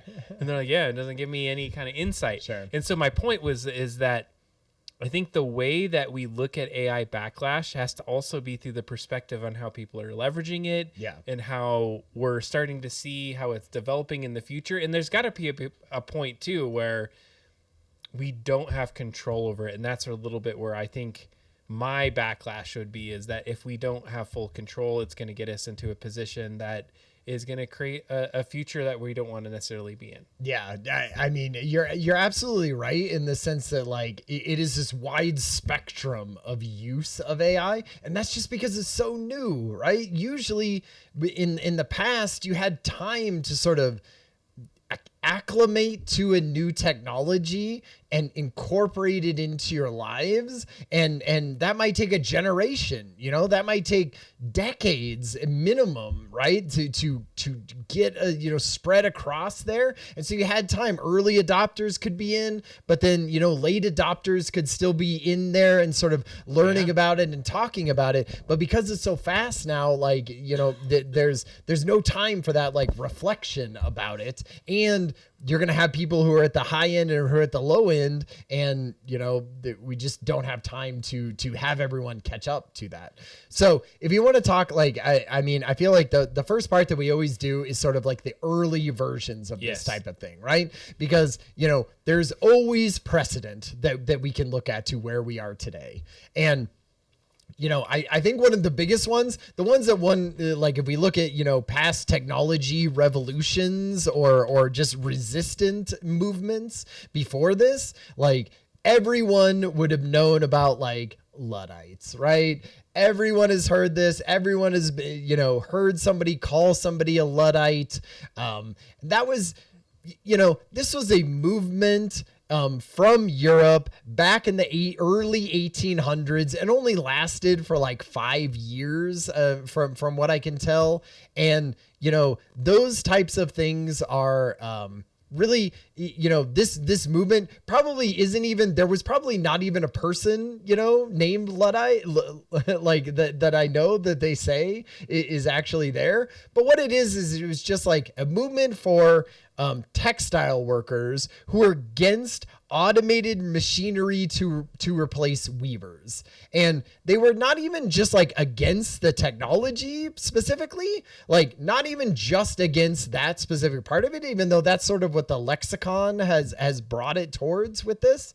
But like what it was a way to say, man, you're going to take people who normally were working in an expert way, who are experts in a specific craft, and you're going to give them machines and then just hire any sort of untrained person to quickly, be able to have that same sort of expertise level. And so they wanted protections against that. And that's why they were going in and, the movement sort of has people like smashing and machine breaking these, these big textile machines that were being built at the time.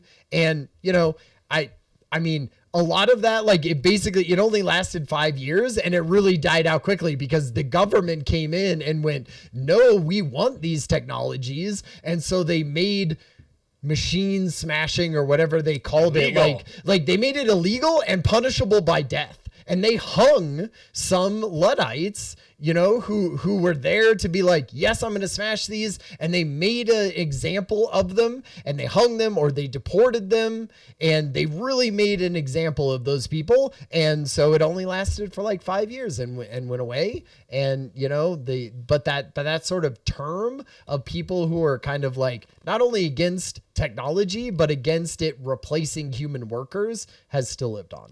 Yeah, I think that was, and I appreciate the history because a lot of people say, you Luddite. Right, exactly. And it's like, it was kind of used as a derogative kind of term to say that you're anti-tech. And I appreciated that in that term and that time, that it was really them protesting against this way of navigating forward with these unskilled workers to use this really awesome technology, and they were replacing people that had expertise that they've built over time. And I see the parallel today where we're saying we've spent a lot of our lives building skills, right? Coding, doing this work, and now this thing swoops in and it's basically theoretically taking these jobs and disrupting our workforce. And so I think the parallels to that are pretty interesting right now. Yeah. But that's, I think, what we want to explore today. And, I had some questions, Ryan, as I got into this part of it. And one of those things was, and maybe it kind of relates to that, is that why does like using a better tool feel like cheating? Like, is there shame about a tool or like what it reveals? Because it seemed like at that time, like, okay, this thing does things better. Like, why did it feel so much that you had to push through and remove and kill like these machines when it was apparently doing something better?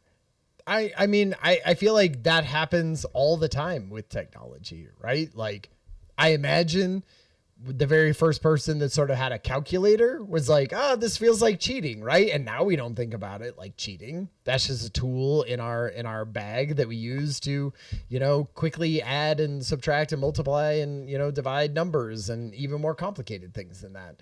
And so I imagine part of it is just time is like when you were first introduced with something, you went, oh man, that used to be an expert's thing that used to take a long time. And now we can quickly do it. And so you're like, that feels like I'm getting a shortcut to it, and even if it's the best thing for you, like maybe, it feels lesser than. Like, I mean, we even had a few other movements. Like, there's been anti-electricity movements, like when electricity was first being built up, there was people who were like, man, this is super dangerous. And probably at the time, electricity was incredibly dangerous, I imagine. We needed decades to figure out, all the rules and everything that went around it. But like, you see these like old timey posters that were like anti-electricity with people like caught up in, wires stringing between houses and being electrocuted and plugging things in and getting electrocuted. And that probably did happen all the time, right? And then the technology got better and better. And then we went, okay, well, it's fine. It's fine for everyone. Same thing with anti-car protests. Like we had, people who were against cars and they said, gosh, you just like anyone can now drive a car. You could have a 15-year-old drive a car. Whereas like it took a long time to learn how to, navigate a horse or whatever and be like, all right, I learned it. And it was this, specialized skill that you had. Whereas now anyone can do it. And so there was a lot of anti-car, stuff. So, I mean, it almost feels like this is sort of our general thing as humans to say like, when a new technology comes up, it's oftentimes sketchy and not very good at the beginning. And so, of course, it has bad elements to it, dangerous elements to it, that a certain amount of people say that is not good and we should go back to the way that we were doing it before. And that kind of feels like, hey, we're in that same cycle right now. But, like that cycle has been happening. And I bet even before some of these, even before anti-electricity or stuff, I bet there was protests and stuff even way before then when new technology came out that like we can't even, think about anymore because it's hundreds or even thousands of years ago where they went, like you shouldn't be writing down language. We should be talking with each other, right? Like Socrates was against that. He said, writing is bad for us. We should be just telling each other stories. And it's sort of the same thing is happening here. I think there's just the time scale is so different. I agree the same thing's happening, but I think the who and the types of people it's happening to is a big differentiator. And so if you think about what you just described of like let's go to the Luddite, the textile worker. They were a work with your hands, do some physical work.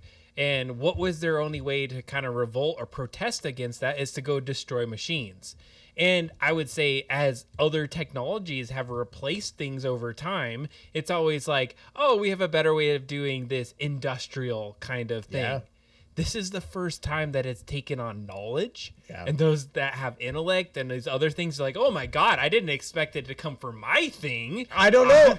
Mike Azul puts a thing, there was an anti-printing press movement, and that's intellectual, right? Like that is people saying, people are going to print a bunch of garbage propaganda, right? Which happened. Which is exactly what happened. But we also got an amazing, amount of the rest of disseminating, information to us. So it's like there are bad things and there are good things. So I would agree. And I would say if out of anything in the Mike Azul, they appreciate that, is that the printing press is probably the closest analogy to some of this AI movement, because what it did is it democratized literacy. It allowed others to have a voice and then disseminate it at scale. And so where AI is knowledge that you're able to democratize at scale. So one of the things that they've said about the movement before we, go on to our next piece is that what they think AI does is democratizing the engineer, the technology worker, the person that can develop an app. We talked about it earlier in the show. I developed that Wrestle Odds app in minutes. Right. And I would have taken months, and it would have taken like dedication for me to make that in the past. So we're starting to see that things that used to be very specific to a small subset of people are now available to many to be able to do. And it's kind of freaking out some people to say, is this good for us? Is this bad? And they're thinking more like from the workforce side. Yeah. I think what we're about to get into is, okay, this is much broader than the workforce. Right. This is much bigger implications to humanity in that case. And, as I think about technology, I think about the Luddites. One little example that came to me is right now, I was saying, I feel that I still need to hide that I use AI. Even though that works like use AI, here's an AI tool that you can use, I still feel like I don't want people to know. I feel like that is completely like when you get something from someone and you know that AI got used, right? Mm-hmm. Say it has a bunch of emojis, right? Or it has M dashes or it has something. And you go, was that the person?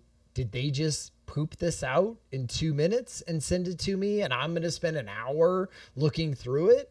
Or did they spend the time and edit whatever came through and do multiple revisions? And even though they did multiple revisions, it still has emojis in it. It still has, M dashes in it. Sure. But you can't tell what the effort level was. That's the problem to it. And so the different, we talked about this in the artistic, version of it. If Adam sends me a thing and it looks like AI did part of it, in some ways I just throw up my hands and go well, Adam could tell me every day that he spent hours on this, but maybe he spent 2 minutes on the toilet doing it. And now I'm giving it as much space in my brain and thinking about it. He didn't give a crap about it, I don't know. So here, and this is a secret, it's going to be embedded in this little podcast here, is that I think even the intention to make it not look AI probably lands better than not. Right. I make sure there's no M dash. I don't use M dash. Yeah. That's not a Adam thing. I even go down to, and this is a hot secret, so if you're listening now, you get it. I will change the apostrophes and the various quotations because of how it spits it out. It's the kind of coding that it puts into those. And I know that one is generated by AI versus not. So I will literally go through an entire article, remove a apostrophe and put on the right kind of apostrophe that is not Unicode because it spits it out. And part of my thing too is I took also the intention to read every damn line because I'm not going to copy paste and send you something that's a bunch of BS. Yeah. And I think in my intention with that is that I want you to read something that I know exactly every element of what I sent on. And I do think others that they don't think to that level or to that level of detail. I definitely, if I'm like, I do a lot of marketing with it, right? For Network Leader and everything. And I will go through and I will read things that it has done and it'd be like, oh man, you did that. If this, this, but this, right? Or those like very AI soundy sentences. I will go through and read it through and be like, okay, give me alternatives for this one that doesn't sound like that. And then I will obviously, I will replace them in there, but it's still AI. It's still AI doing it. It's just, I have done more editing than perhaps the person that hasn't done it, but maybe they did. Maybe they just didn't replace the M dashes.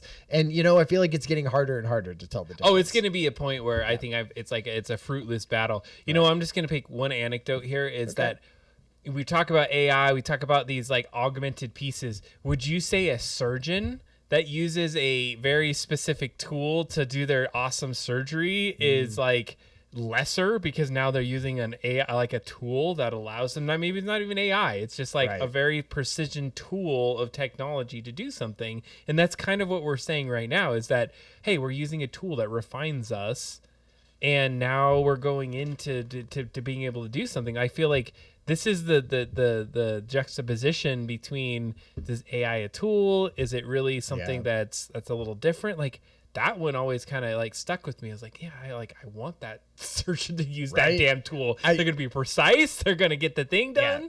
Like I want them to use the most technology and tools ever to make them good. But then also say you had a surgeon that only used AI for decades, say, maybe he wouldn't be as good as the surgeon that like used their own brain and critical thinking to do that surgery. It's almost like the surgeon that uses it right now, like I assume that they spent decades not using it, right? And then now they're using it to enhance themselves. But if you had only done that and only used AI for decades, now I'm thinking like, I'm questioning whether you're like good enough even, or could my, 14-year-old cousin who does great with AI have done that same surgery? I don't know. It's a little like iffy at that point. I don't know. I appreciate your position because I think what you're trying to say is that there's pre-AI and now you're using a technology after you've learned a skill. to enhance your own level of skills, but as opposed to just the AI being your skills. That same surgeon was like all they were trained on was surgical robot arm, then you maybe not listen to them. Right. So Mike Azul mentions non-idempotent nature. I don't know what idempotent is, and so I would love to understand that. But like, see, as AI is also an issue. So we'll jump into that in a second. But Ryan, did you have any other thoughts on this first piece? The early side of it? No, basically that I think like just to sum it up, I feel like a lot of movements have been like this, right? New technology comes in. There is a backlash to it, but this one does feel different. It feels a lot different because I just wanted to call out, since I did a little bit of AI research to help out with this, but they talked about there was these things called swing riots. These were agricultural workers. They were burning machines. There was containerization issues in UK. There was these dock workers that were against containers. There was what was called a whapping dispute. So newspaper workers that were switching from this like hot metal printing to computers. So this isn't something new. No. This idea of backlash, like technology comes out, old way of doing things versus, hey, this is a newer, more efficient way. And then we've adapted and we say, oh, yeah, man, how could we have ever done this any other which way? So I think there's a trend in the pattern. Yeah. We've seen some things, but it feels different. Yeah. Something feels different this time. Well, so as we get into what the AI movement looks like right now, I want to talk about a few polls that have come out and maybe have us, take the polls. I want to ask you where you would stand on these things. There's 5 that I sort of picked out of the polls that have come out in the last couple months that just show sort of the anti-AI movement and where people are with that. So I want to ask you. So, and I want to ask chat too. So here's one. Would you say the increased use of artificial intelligence in daily life makes you feel more concerned than excited, more excited than concerned, or equally excited and concerned? Like, where would you land on that spectrum from more AI getting used in everyday life? More concerned than excited, more excited than concerned, or equal? So I'm a Libra. If you subscribe to that, so I would say I'm in the middle here. But you're equally concerned and excited. Equally concerned and excited. What about you? I feel like I am always the techno optimist. So I feel like I am still, even with all of the stuff, I am more excited than concerned. But if you look at, so I'd love to hear like what the chat says. But if you look at, at least Americans who have gone through and taken this survey, 50% say they're more concerned than excited about the increased use of AI in daily life, which is up from 37% in 2021. So basically, since AI chatbots have come out, like that is a, almost 15 point swing in the direction of like, you're more concerned than excited about it. And only 10% say they are more excited than concerned at this point, with 38% saying they're equally excited and concerned. I think the people that you interview goes back to what we were saying before. If you've had a life of understanding what life was before AI versus where it's at, because where I would say I'm equal is I'm like, man, this is changing things for me. This is allowing me to do things that I remembered that used to be a big pain in the butt. Now I could do quickly. But I'm also starting to feel a very subtle dependency on it. Sure. And also like a numbing. Of my ability to think for myself in certain cases. And so I would say even in recent, probably the last 3 to 4 months, I'm not going to say I put every email through it, but I would put a lot of emails. I'm like, hey, I wrote this thing. Give me some tips. And at first I was like, of course it's going to make it better. You're not having it write you emails? So you're saying, I wrote an email and give me tips on the email that I'm giving. You're full of it.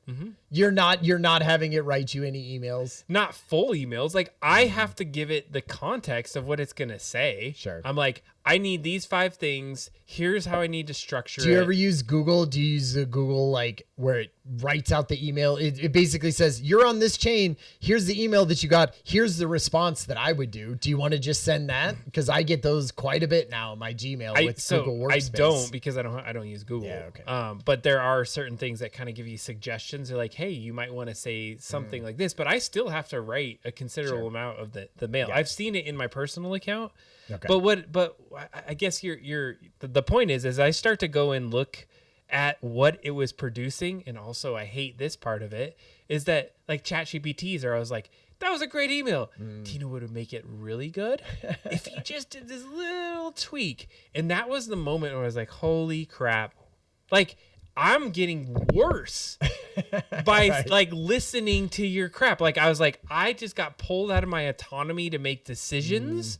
And I can see where somebody that just doesn't think beyond that, they don't have any metacognition or any kind of way of thinking about how they're thinking, they would just accept that. Yeah. And so that's where my concern came in. And I would say that's more recent because I didn't realize how much it was even affecting me. Yeah, I can see that. Okay, next one. How much do you trust artificial intelligence? Not at all, not much, a fair amount, or a great deal? Like, and be honest, like, don't give the Adam has to talk with people and make sure that they're like, using AI in the right way. Oh, yeah. When you use AI in your life and get answers from it, how much do you trust it? Not at all, not much, a fair amount, or a great deal? Not much. Not much. So you're at like the not at all, obviously, but like not much. So I'm very skeptical. Everything comes out, I almost want to like I double check it, and this comes from my history though, is that I would triple double check things. And so like say you used AI for this research that you did, like we typically do. Sure. How much would you say that like what you went in and it told you about the anti-AI movement that you were like, ooh, I don't trust, line for line, bullet for bullet, I don't trust what it is telling me. I'm going to check it against, thing bullet for bullet, line for line of the dozen pages or so that I saw that was the research side of yours. So like, how much did you say would you trust that? That's 100% how I attack it. So I got the thing. It said, hey, Luddite isn't a word that, you probably would be thinking of how you're using it. And I'm like, yeah, really, AI? So then I went online and I went to Wikipedia and some other things. And I was like, tell me really what Luddite is. And I was like, okay, it was accurate. And so that was accurate. It was accurate. Right. But I find myself always saying very skeptical at first. I look at what it says and I even say like, on the surface, probably a little bit of what you're saying is true. But I need to go somewhere else to validate that. Because number one, I don't want to just be like a parroting what AI is saying. Like, whatever. Like you go to Notebook LLM, listen to their little podcast because then I bring nothing to the table. Sure. Like I want to at least do my due diligence to say I learned something. Here's some insights of what that is. And there's always some time where I'm like, yeah, that you didn't hit it right. The context you put in there is just a little skewed as to what it might actually be.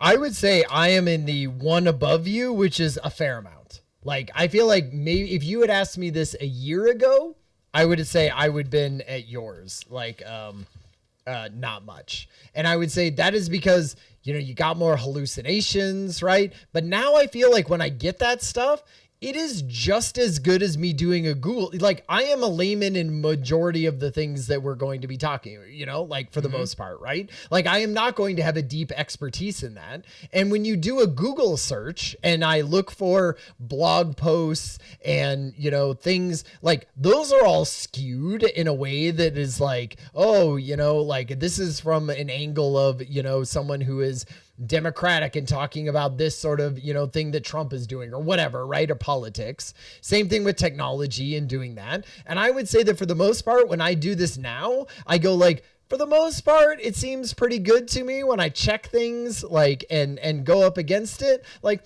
for the most part, it seems right. You're right. Maybe sometimes it sort of gets the things around the outside wrong, or it gets sort of the context wrong. But I would say for the most part, I'm in like a fair amount. I trust it. I will say that when I did this one, so when I did the research for this, episode and did not use AI, I was like, oh man, what's hard to do is being like, I want to learn about early movements of technology, anti-technology things. And I would type that into, say, a search engine. And the AI summary, I would know that it would find different AI, or technology things that just sort of list it out for me. Whereas when I do a normal Google search, like somebody had to have written a blog post kind of like that, right? Sure. Or somebody had to have written an article and I got to sort of search through them and look for the ones that are like, obviously kind of like advertising or something and sort of figure it out. And so it did, I will say, like, did make me sort of critically think about it a little bit more and say, like, I got to parse through these and read through it and not get a summary of an article and read through the article and then say, okay, that did have sections that I want to pull out of it. So it, one, took longer and forced me to a little bit more like, not just accept what was there on the screen. So I appreciate that. And it's funny because like I'm opposite. I was where you were and I downgraded myself because of some of those things. Like when I started getting Google search results and like, I was like, these are terrible. Yeah. Like there was some absolute false things. And I was like, I better be thinking about this a little different. Okay, so the majority of Americans don't have much trust in AI. Okay. So the people of U.S. adult citizens, only 35% said they have a fair or great deal. So the two at the higher end. Okay. Right?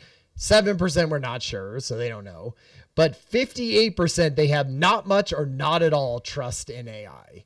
And that breaks down. So they have some like a little bit of like, what is your party ID, right? Are you a Democrat or are you an independent or are you a Republican, right? Like we got to go, and it breaks it down through for age too.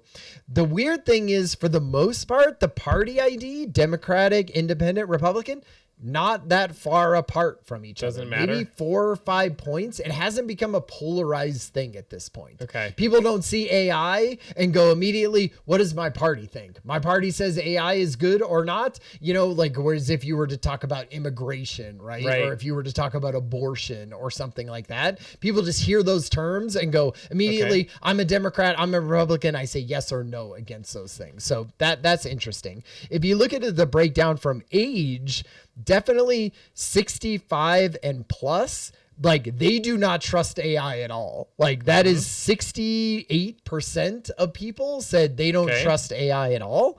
The highest percentage was 30 to 44-year-olds. Like they were the ones like believing that a majority of Americans don't, or if you were saying a fair amount or a great deal, they were the highest ones at 44%. Ike Azul says 65 plus, they don't realize they're using AI, could which could be very true. Totally.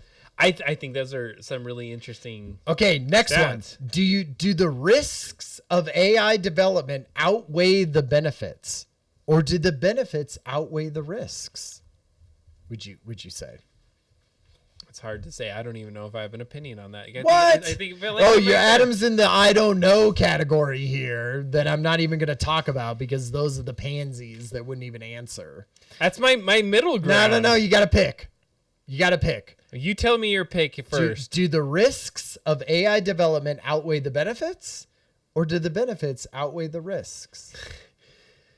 You know, I'm gonna probably lean towards the pause. Like, yeah, it's gonna be good. Like, the benefits outweigh the risks. Like we're on this path, in my opinion, that we've already gone too far, and this maybe even are you trying to like figure out what zone I'm in? No, it's just these are questions that we're asking ourselves, right? And it's like saying, do you think Skynet's going to happen or not? Right, That's essentially what that is. Like, do the outside benefits outweigh the risks right now? So, and you know a lot about AI. Let me phrase it this way, because when you ask it so broadly, I have a lot of feels. So if you're thinking about a tech bro trying to give me an AI, like I feel like, man, their intentions are not great. Sure. If you're just taking AI as a technology and it could be used for good, it's not being made from like a technological, like capitalistic gain, if you will. Like if I had my little box I put in my house and I leverage AI, I feel like that's the good thing. Right. I think it's the ulterior motives and the other things behind it, like tracking, surveillance, and all that makes me feel like it's bad. So if I were to answer it just from the holistic view of is AI good or bad, I feel like it has some benefits to it. Yeah. I am also like I said, I'm techno optimist. Like I have a lot of reservations. This is one of the hardest ones to answer. I'm the same way with you. I lean on the side of benefits outweigh the risks though. I feel like we're going to have a really shitty and terrible transition period. I feel like it's going to be awful, and tons of people are going to lose their jobs, and tons of people are going to lose their lives, and tons of people are going to like be disrupted in what sort of the general sense of it is. But I think on the outside, when we get out of that like really terrible transition period, I think it will in the end be a benefit for that the benefits will outweigh the risks. Now, if we look at this was in 2024, so we're sort of, I mean, these things, if you're 2 years old, like what does your, poll even mean? But like right now, Americans overall, 43% say that the risks outweigh the benefits. So, only 33% say the benefits outweigh the risks. So there's a 10 points there. More people say that they outweigh the risks, and a certain percentage say they don't know. Again, this if you look at in the 2024 election, if you were a Trump voter versus a Harris voter, almost the same. You know, like a 5-point difference between who says the risks outweigh the benefits versus the benefits outweigh the risks. So not that big, you know, not nearly as big as a lot of the other, you know, big critical issues of our times, right? You know, so still, like I said, not as polarized. I think, like I said, my answer is dependent on like the intention, and Mike Azul kind of calls it out. Consider the fact that OpenAI, Anthropic, and Google DeepMind were at the table at G7, not optimistic. So I'm taking that he's on the all right. The risk outweigh. Okay, next we have two more. Okay. Two more. Overall, how would you feel about the construction of a data center in your area to support AI technology? Would you strongly favor, somewhat oppose, or strongly oppose? I would I wouldn't strongly oppose, but I'd be right at the somewhat opposed. Somewhat opposed. Yeah, I think I'm in the same boat, right? Now, so they're building a data center in Colorado Springs. It is at the old Intel building, and it had a bunch of protests and it had a bunch of things. I did not go to the protests. I've been to political protests before, but I did not choose to go to that one. So obviously I'm in the somewhat oppose. Yeah. But after doing this research, I think I might have gone, just because we'll talk about some certain things in the future and what we're doing here. So I will say, of Americans who oppose them, so 48% say that they strongly oppose a data center being built in their area, and 23% say somewhat opposed. So, I mean, we're talking a majority, like a high majority, 70% of people would be on the opposed side, and only that like maybe 23% are sort of in the I would approve of it there. And now on those, there is a slightly more democratic or political stance on this one, right? The Democrats on this side, in the strongly opposed side, 56%, whereas Republicans only 39%. So there is some things with like these type of stuff where, especially when you look at data centers by political party, more of a disparity between there. Yeah, no, it's interesting, and I would say, why do I kind of oppose? Yeah. Is a couple of reasons. There's clearly some of the environmental effects that we've already started to hear. There's the idea that the surrounding community can take that on. I heard recently, like, what's an 8% increase to potential electrics in within the next decade, or if not less. The other thing is, I'm not convinced that we need data centers to run AI models. No. It feels like we're spending a lot of money towards something that we haven't really truly proven that it needs a big frontier model. It feels like it's a bunch of bubble stuff. And recently, I don't know if you saw this, but AMD came out with a box, $1,400, that is your dream come true. Oh, yeah. Which is literally a box that can run nearly a frontier model locally. Yeah. So all this hubbub of having to pay like a subscription fee feels like they're like, let's get these data centers, let's do all this stuff. I'm like, are we really gonna need that, for some of these models? Those AI companies are gonna fight tooth and nail for you to never have that in your house, 100%. Right? Because they want you renting that stuff and paying the monthly, subscription fee to use their thing. They don't want you to have your own little Jarvis inside your house that they don't have any idea that you buy once for a couple grand and never need them again, right? Like, there's no way that they're always going to do updates and things like that say your shitty version that is in your house is no way compared to this amazing version that you're, spending money Jeff on monthly. Bezos said this is the future. Like, nobody has a computer. You compute in the cloud. You use your AI in the cloud. I think this is where China came in, and they like, boom, DeepSeek, check this out. It's like nearly as much as some of these frontier models, and we did it in like a very small amount. I feel like this is a temporary thing, and everyone's really just kind of in a big circle jerk right now across the board, and we're in a bubble. Because they need to get to AGI, right? And they can't do that without all that. I don't know. Okay, last question. What will AI's effect on job creation be? AI will increase the number of jobs, or AI will decrease the number of jobs, or there will be no effect. Increase or decrease from AI?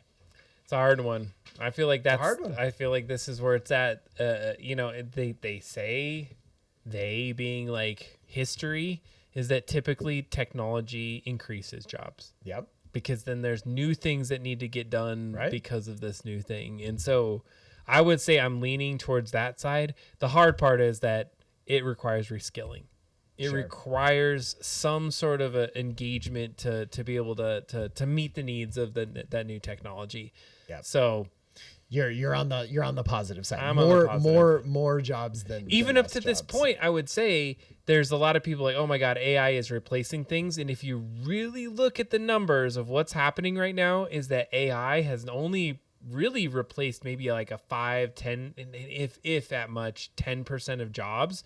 But what's happening is they're reskilling, they're retooling companies to say, we're preparing for AI. So the jobs that people are losing are not because of AI directly. They're like investing in AI efficiencies, and some of these older things that you don't need to do anymore are because of AI. So they said this, and I've read some, current research is that AI is not holistically coming in and being like, yep, AI bot is going to take your entire job, but it's going to take this piece of your job.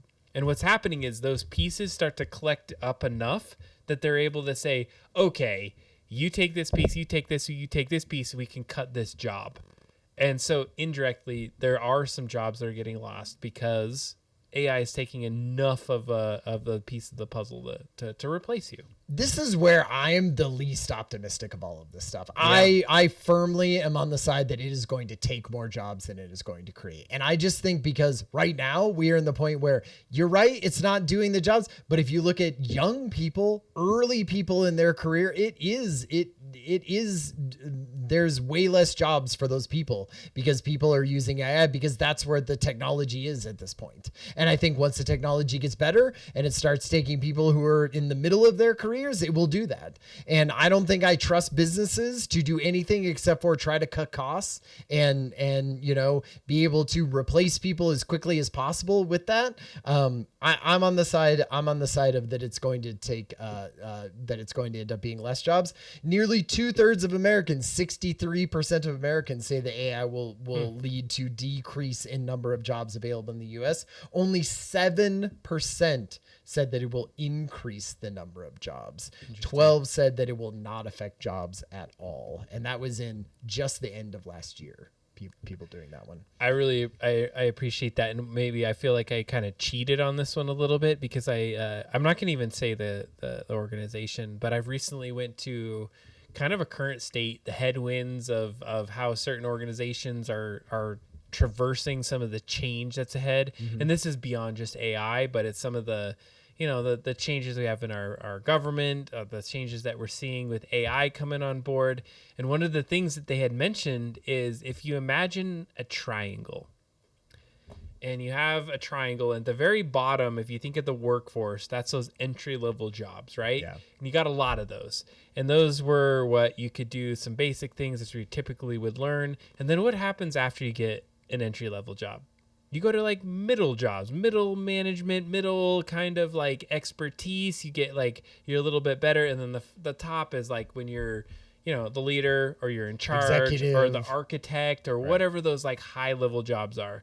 So based off the research, they're saying is those middle and top jobs are really going to still be hard to replace. Really hard. Mm. So what happened is instead of the triangle, you cut off the corners of it. And now you have this little tiny entry level force that's going, and that's where we're kind of at now. But in a couple years, when companies are like, hey, we need those middle managers, we need those next managers, we're like screwing ourselves because no one will have the experience. They won't have the insight to be able to move into those next positions and actually start to use that human piece that you need to run something. And at the same time, AI will be better. And so companies will say, well, we don't have any of those middle people. They're all stupid and they're, they haven't figured it out. And so of course we have to use AI. We're going to have to use AI. We have to use cattle prods as well. Exactly. Okay. So I really thought this next part was like really interesting. I want to talk about the different sort of level or like the different flavors of anti-AI, because, I love it. you know, like we were, as I was researching this, I was like, man, you know, this is not a coherent, you know, or like coalesced, you know, movement of AI. It's from lots of different areas. And so like I listened to a podcast that was amazing. The AI Daily Brief. And a couple months ago, they sort of broke these down into different categories. I combined some of them together. I broke a couple of them out. And I also kind of ranked them in this order of what I thought was sort of the most important or most kind of like at the top of people's minds, or at least when I was doing research and having YouTube videos come up and things like that.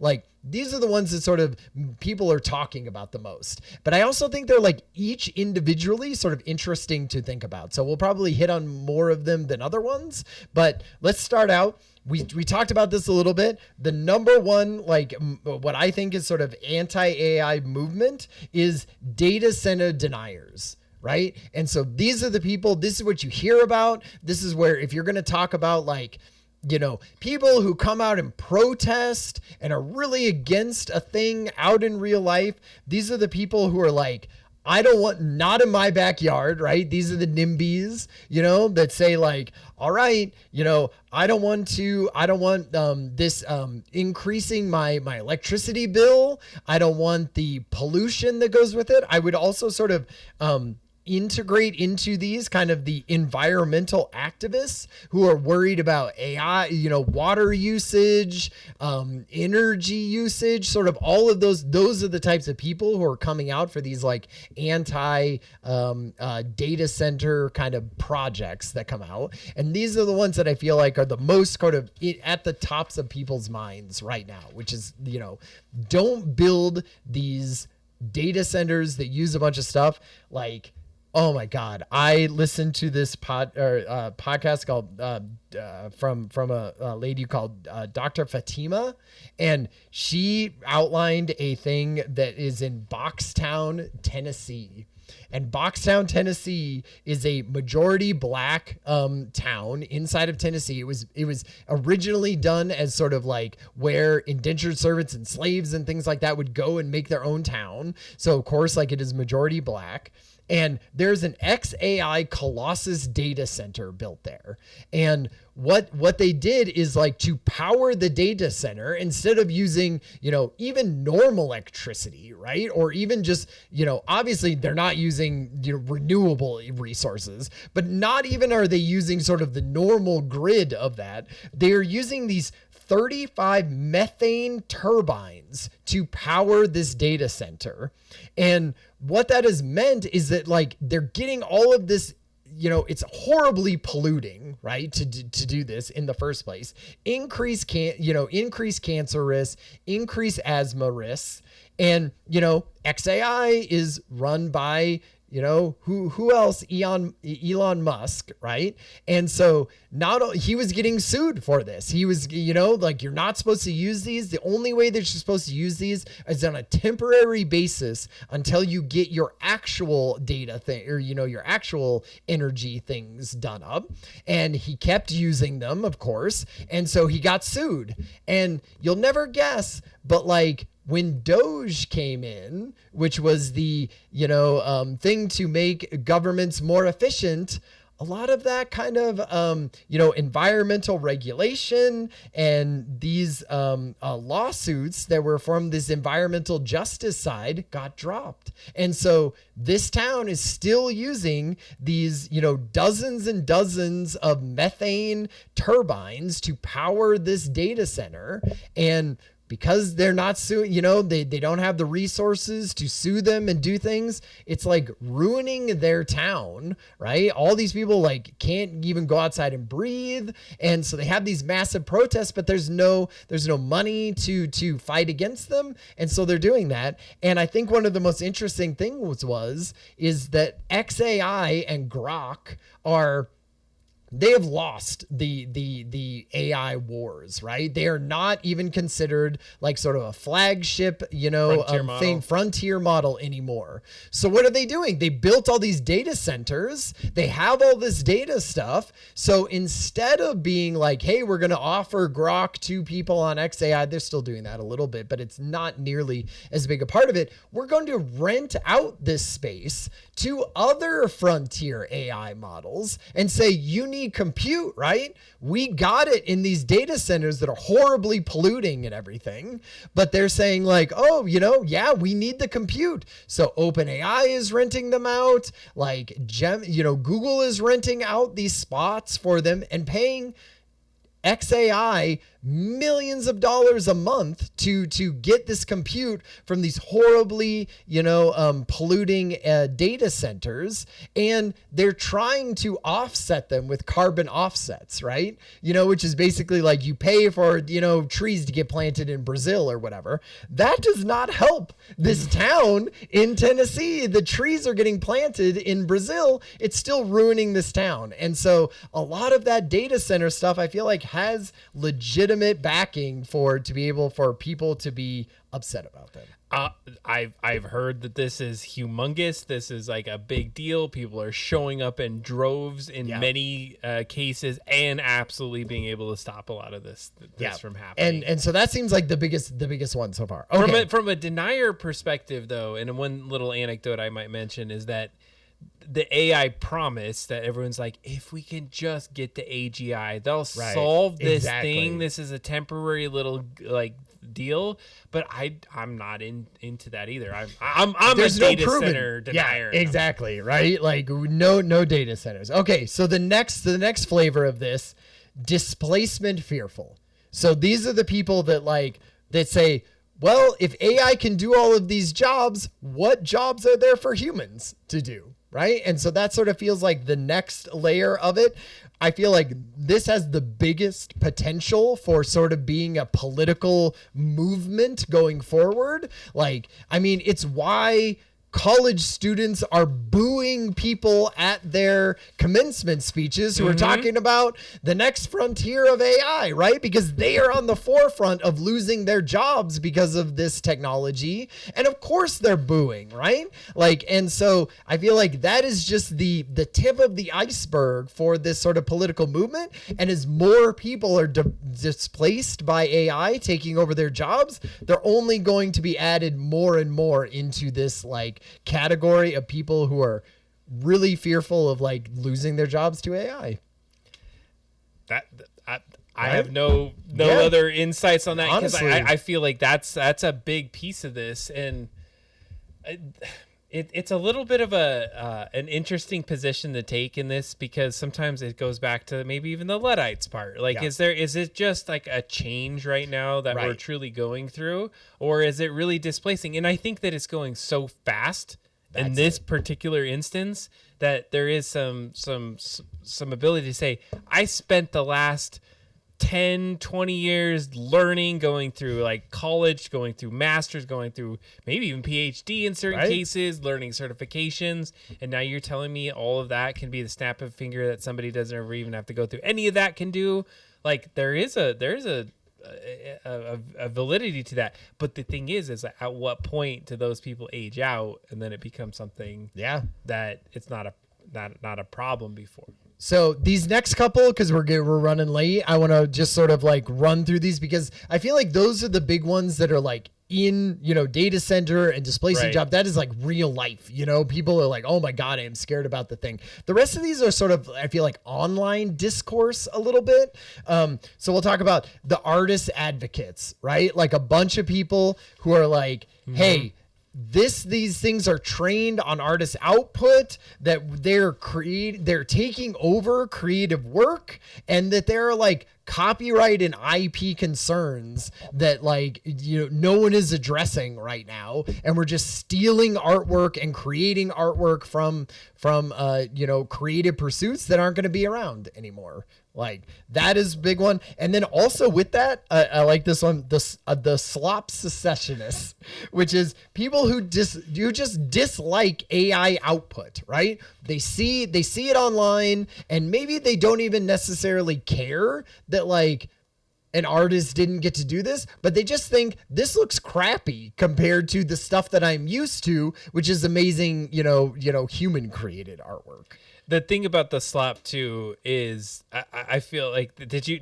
hear about the shrimp Jesus problem? Yeah, well that was definitely. So just like AI generated images, bizarre like weird creatures. There's this shrimp Jesus being like this iconic example, and so it went viral, and people are starting to love on that. And I think these slop secessionists, as you may call them, is they're pushing back because they're just like, what the hell is this crap? Right. It is something that is a big backlash compared to what you were mentioning before. But I like the idea that somebody that creates slop, they're called a slopper.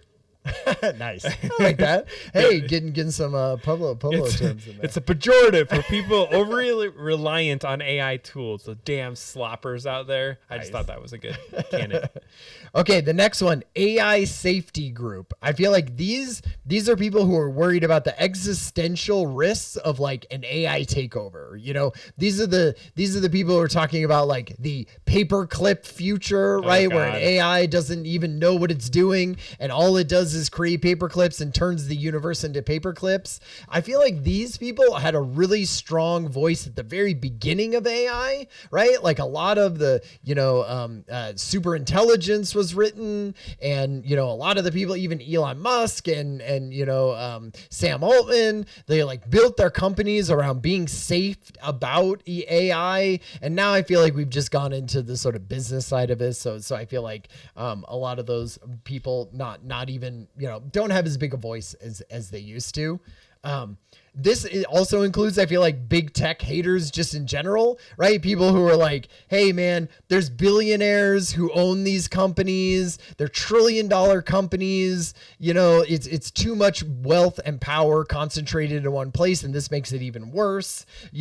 People who say like, social media burned us in this exact 100%. Same freaking way. So like we're on this exact same path with an even more powerful technology than social media was. And basically they're saying like, I don't trust big tech to do any of this correctly. And, I feel like they definitely, I think there's a sliver of me that has that piece of it. 100%. And it's like the big tech, the big money, all of that I'm like, yeah, you screwed us before. You keep saying this. You keep hyping us to go this direction. And you like, fool me once, okay. Fool me twice, I'm an idiot.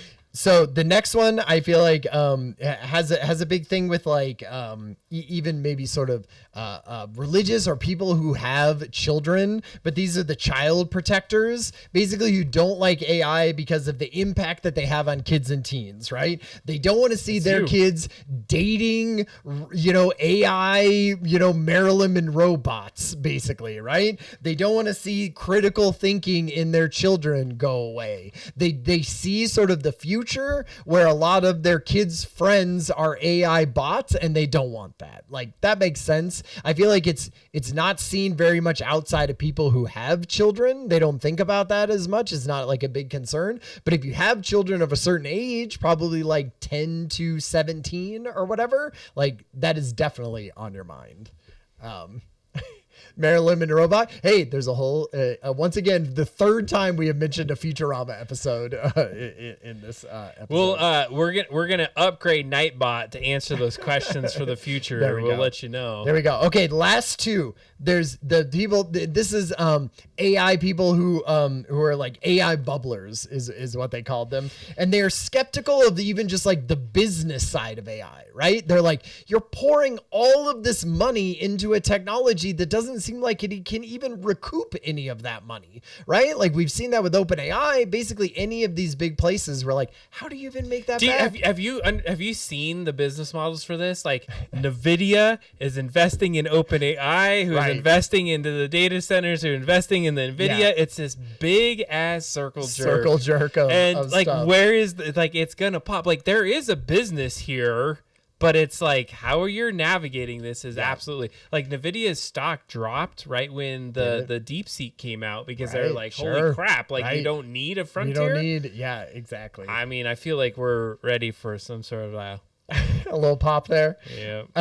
Okay, the last one that I feel like is interesting, but I have sort of the least amount of empathy for are the capability skeptics. And these are people who are like sort of anti-AI that are online a lot and are kind of like the AI is just going to plateau. This is a fad, the same as lots of other tools have been a thing. It's super exciting right now, and we're just in the moment where AI or technology companies have a ton of money to spend on things, but like it's just fancy autocomplete, right? These are the stochastic parrots who just sort of say that this is going to fade out and why are we even caring about this? There is a set that are sort of saying that they're called the timeline skeptics, and they're kind of like, we shouldn't be caring about this because once you get past it being a amazing software engineer, when you actually get into the real world of using AI, that maybe like that is not as, we're not going to be progressing as fast when it runs up against, the real life use cases that maybe software engineering doesn't run up against. And so they're like, everyone's blowing this out of proportion. And that I have a little bit more empathy for. This has been the one area, based on my research too, though, that they're like, it is waning in terms of that because they keep moving the dial. Like as certain things change, they're like, well, let me rewrite this script. Like it's still not there, but even though that thing happened. Right. And then next time they go, oh, it's going to plateau now, which, it already went past their previous plateau that they said was going to plateau, right? 100%. Okay. So I do want to talk 1 second about like what are AI leaders and politicians doing and saying that is not helping, right? I don't feel like any of them are doing and saying things. And just, if we can just do this quickly, it's just like, everyone decided in the AI community they should talk about the risks all the time. So all they ever bring up is the existential thing that we're going to be losing jobs, but then they just sort of hand wavy away that there's going to be, new jobs that come up, or there's going to be ways that we mitigate this and do things. Same thing with politicians, right? They're just like accelerationist towards AGI, but like no one is putting their money where their mouth is and saying like, we should actually be investing in things, that like increase the social safety net or do any of the stuff that does that. They're just kind of putting out blog posts that say, oh, we're headed towards something bad maybe in the future, but don't worry about it because we'll figure out stuff in between there. I feel like they're not really helping. Not really helping in that. I mean, at this point, because they're making money, right? Yeah, exactly. So, they're following, here's what I feel like is the worst part. They're following the same playbook that all businesses do in a capitalistic society, right? They say, oh yeah, we're concerned about this, but in the background, they're doing all the same shit that just makes them a ton of money, and that's all they care about anyway. And so I feel like that's where you get a lot of AI backlash too, is that like, this looks like the exact same playbook for a technology that they say is supposed to be super radical and world changing, but they're using the same playbook that they use for every other business stuff, and people can smell that. So as you talk about this one, I did spend some time on this one and thinking about it. So like, what could actually change the trajectory in a couple ways? And so for AI companies specifically, if they can just publish some of those environmental disclosures instead of saying, hey, this is not an issue, but then never like talk about the water concerns that everyone's bringing up. Yeah. Like, let's be voluntary. Let's do that. I know that Google's been really trying to take that as a step forward to talk about what's happening. I think we need to start talking about preemptive worker transition. Like, what's the infrastructure to help people reskill if this is a thing? We need to have these companies not just being like, here's a sweet ass thing, go figure it out for your company. Like, there's got to be some bigger programs that can help that. I mean, can you use your AI to help you figure out some of those?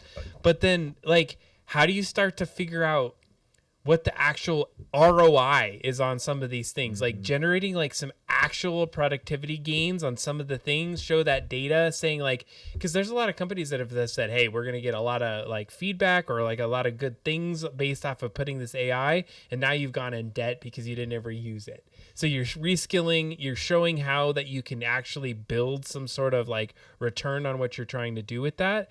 And then like shifting the conversation to something that's like eliminating something that actually has tangible results. I keep hearing like, oh my God, we're going to cure cancer. We're going to cure like everyone's food problems. I'm like, oh my God, we've been talking about that for years, like decades, centuries. Let's get to some things that are real, that is doing right now. And that's going to help us out. I think what the issue with all of this is, and we'll get a little bit into this, like of how people could be won over, is it's right now a race, right? We are in the AI race to AGI. And when you are in a race, you use all of your resources to win the race, right? You don't, because what would it take for AI companies to do this? They'd have to put their money where their mouth is, take some of their profits and start building things that are using stuff that like, you know, helps and pushes more of these AI things forward. What they're hoping is that they can just build the model and other people will do that, right? Somebody else will figure out the environmental, you know, changes that we want to see. Other people will figure out the UBI, you know, that we need to have in place. Governments will set these policies because we need to take all of our money that we're earning and put it into data center building and training new models and hiring people for $1 million, you know, multiple $1 million a year so that we can win this race to AGI.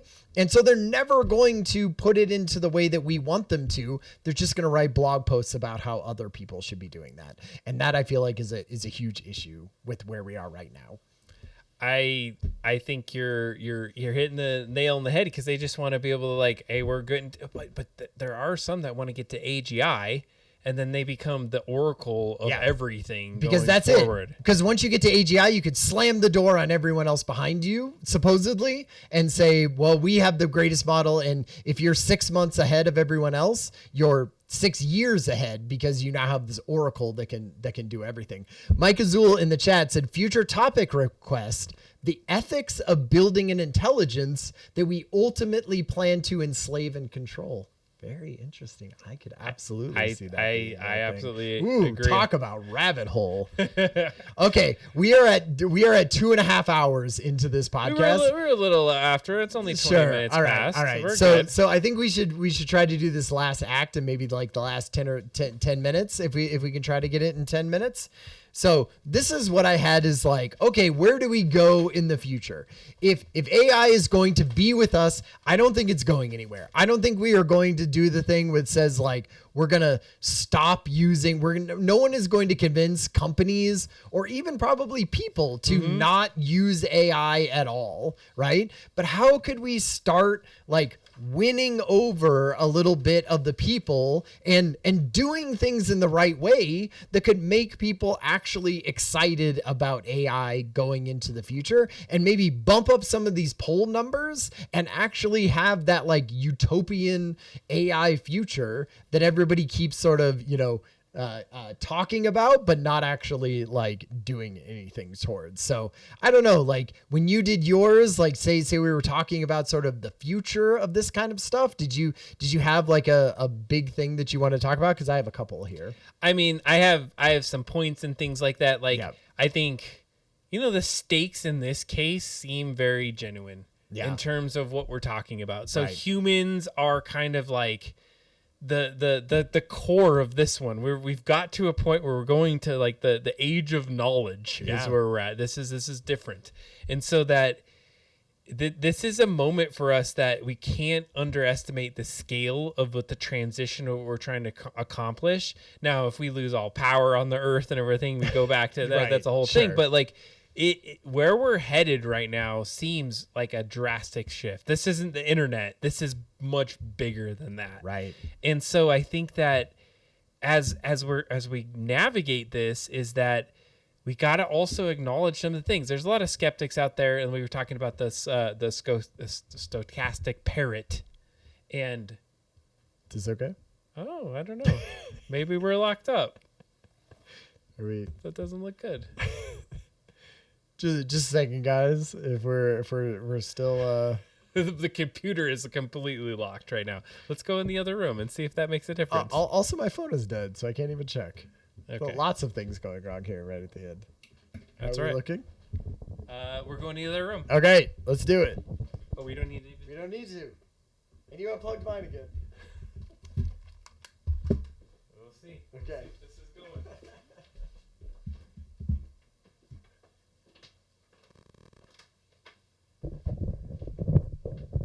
Okay.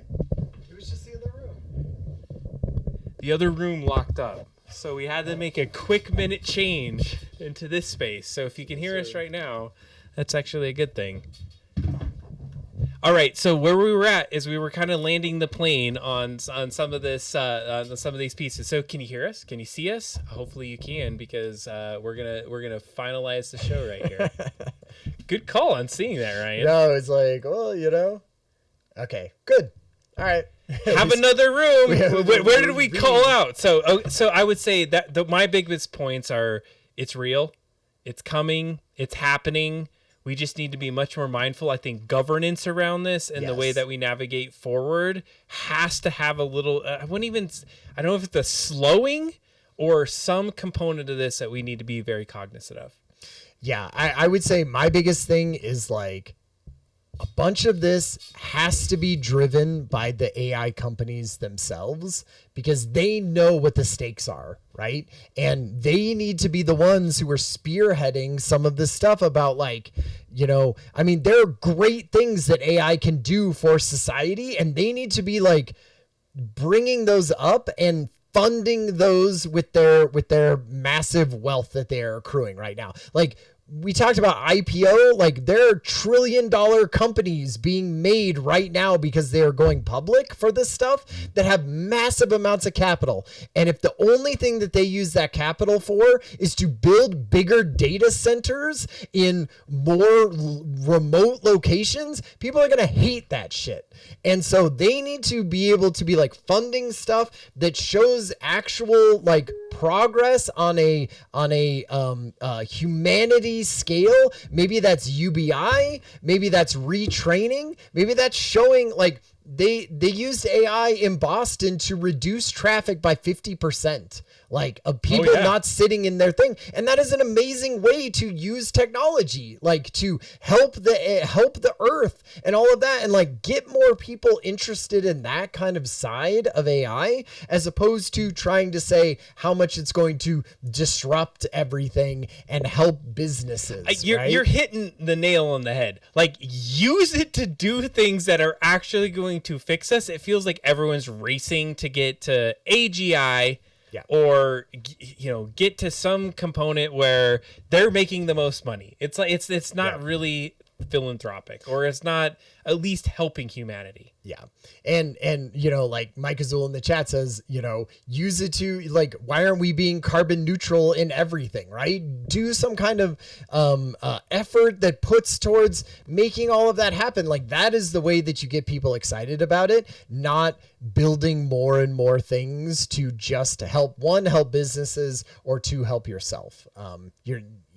Everyone else is going to be moving at the speed of where technology has been before. Politicians are not going to move quickly. Humans are, our ideals and ideas for humanity are not going to move there. But if you want to be the one who AI companies are hoping to move forward quickly, then you have to be at the forefront of that stuff to get people on your side, which you will need people on your side, or they are just going to start burning down data centers. Like, that is where we're going to get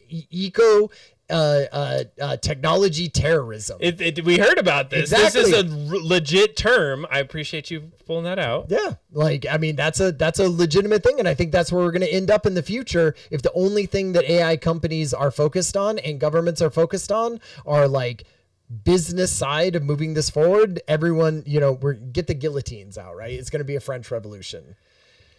Oh man, what a great way to go down the rabbit hole today. And I wouldn't even say this was a rabbit hole conversation as much as it was like we're starting to get to some of the realities of this. And what I appreciate about today's topic and my kind of like outgoing thoughts is that we are at this really tough spot, because if you're Anthropic and we're telling you we're like people like, hey, you need to stop, you need to slow down, and then every other AI company's like, nah, we're not slowing down. That is what's like, we're pushing each other. Yep. And nothing is stopping them from going. Like, where is the moment that it stops? Like, what is truly going to stop this going forward? Is it all of the things that we just talked? Is it a collective backlash? I feel like we're at the cusp of something. Did we guess this in our I know, in right? our thing? I don't think we did.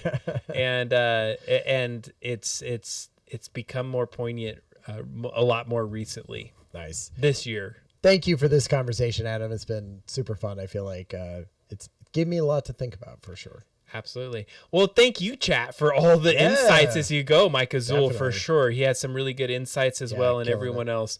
Nightbot, not so much, but we're gonna have to tone down Nightbot a little bit.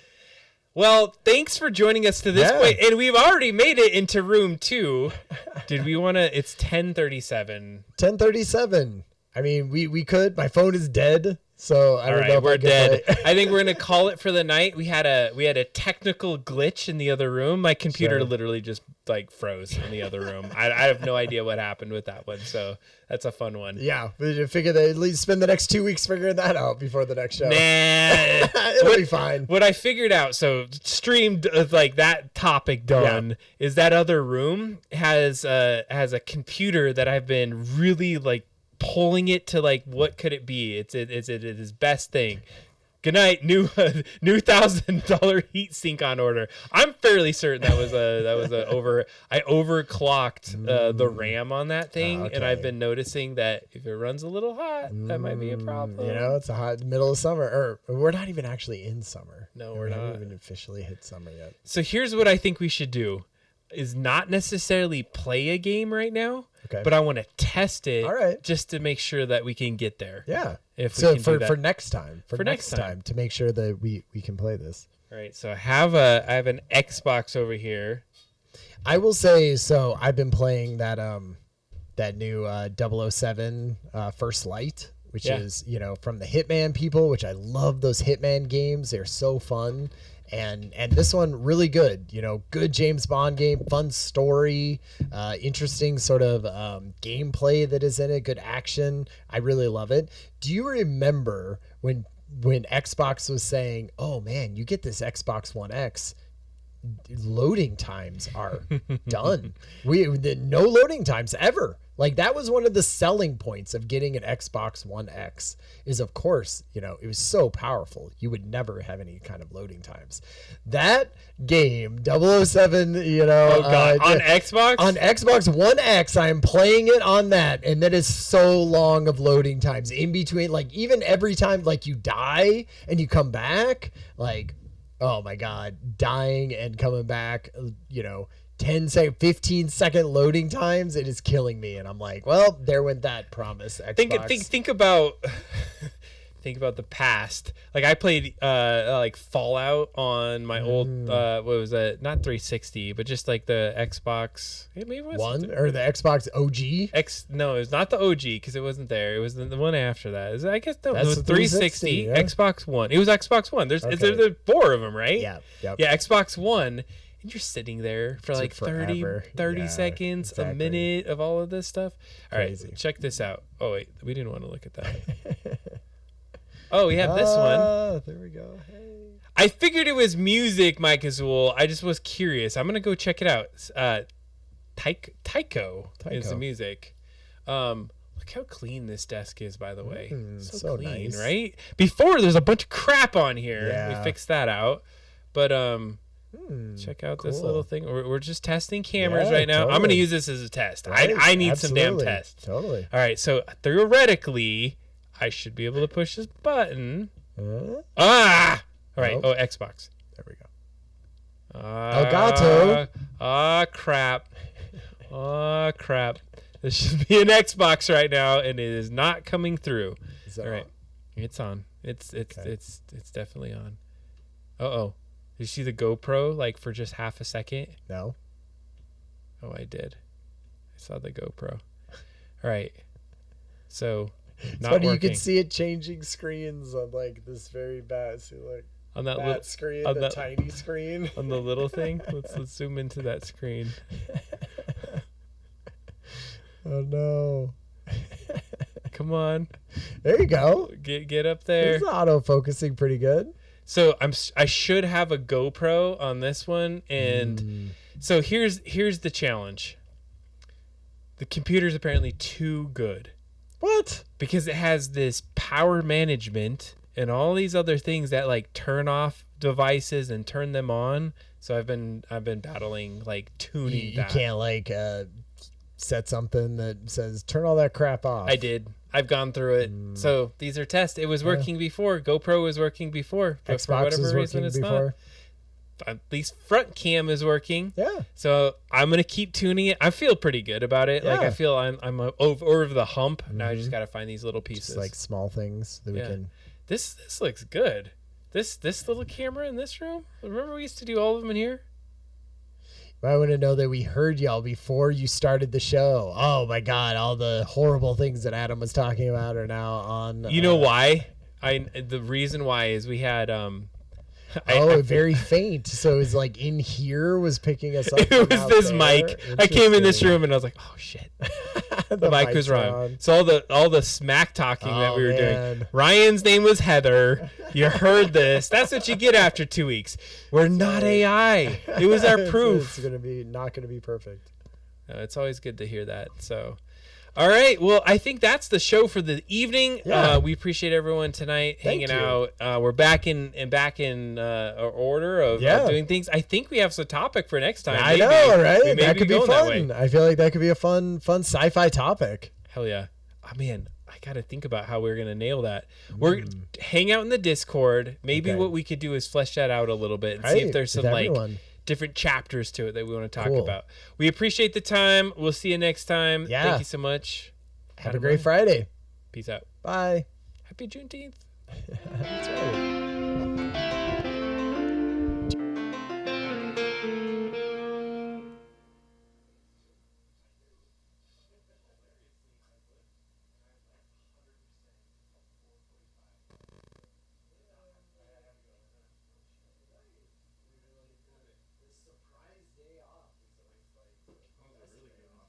I don't know what happened. Oh, so it did. It rebooted completely.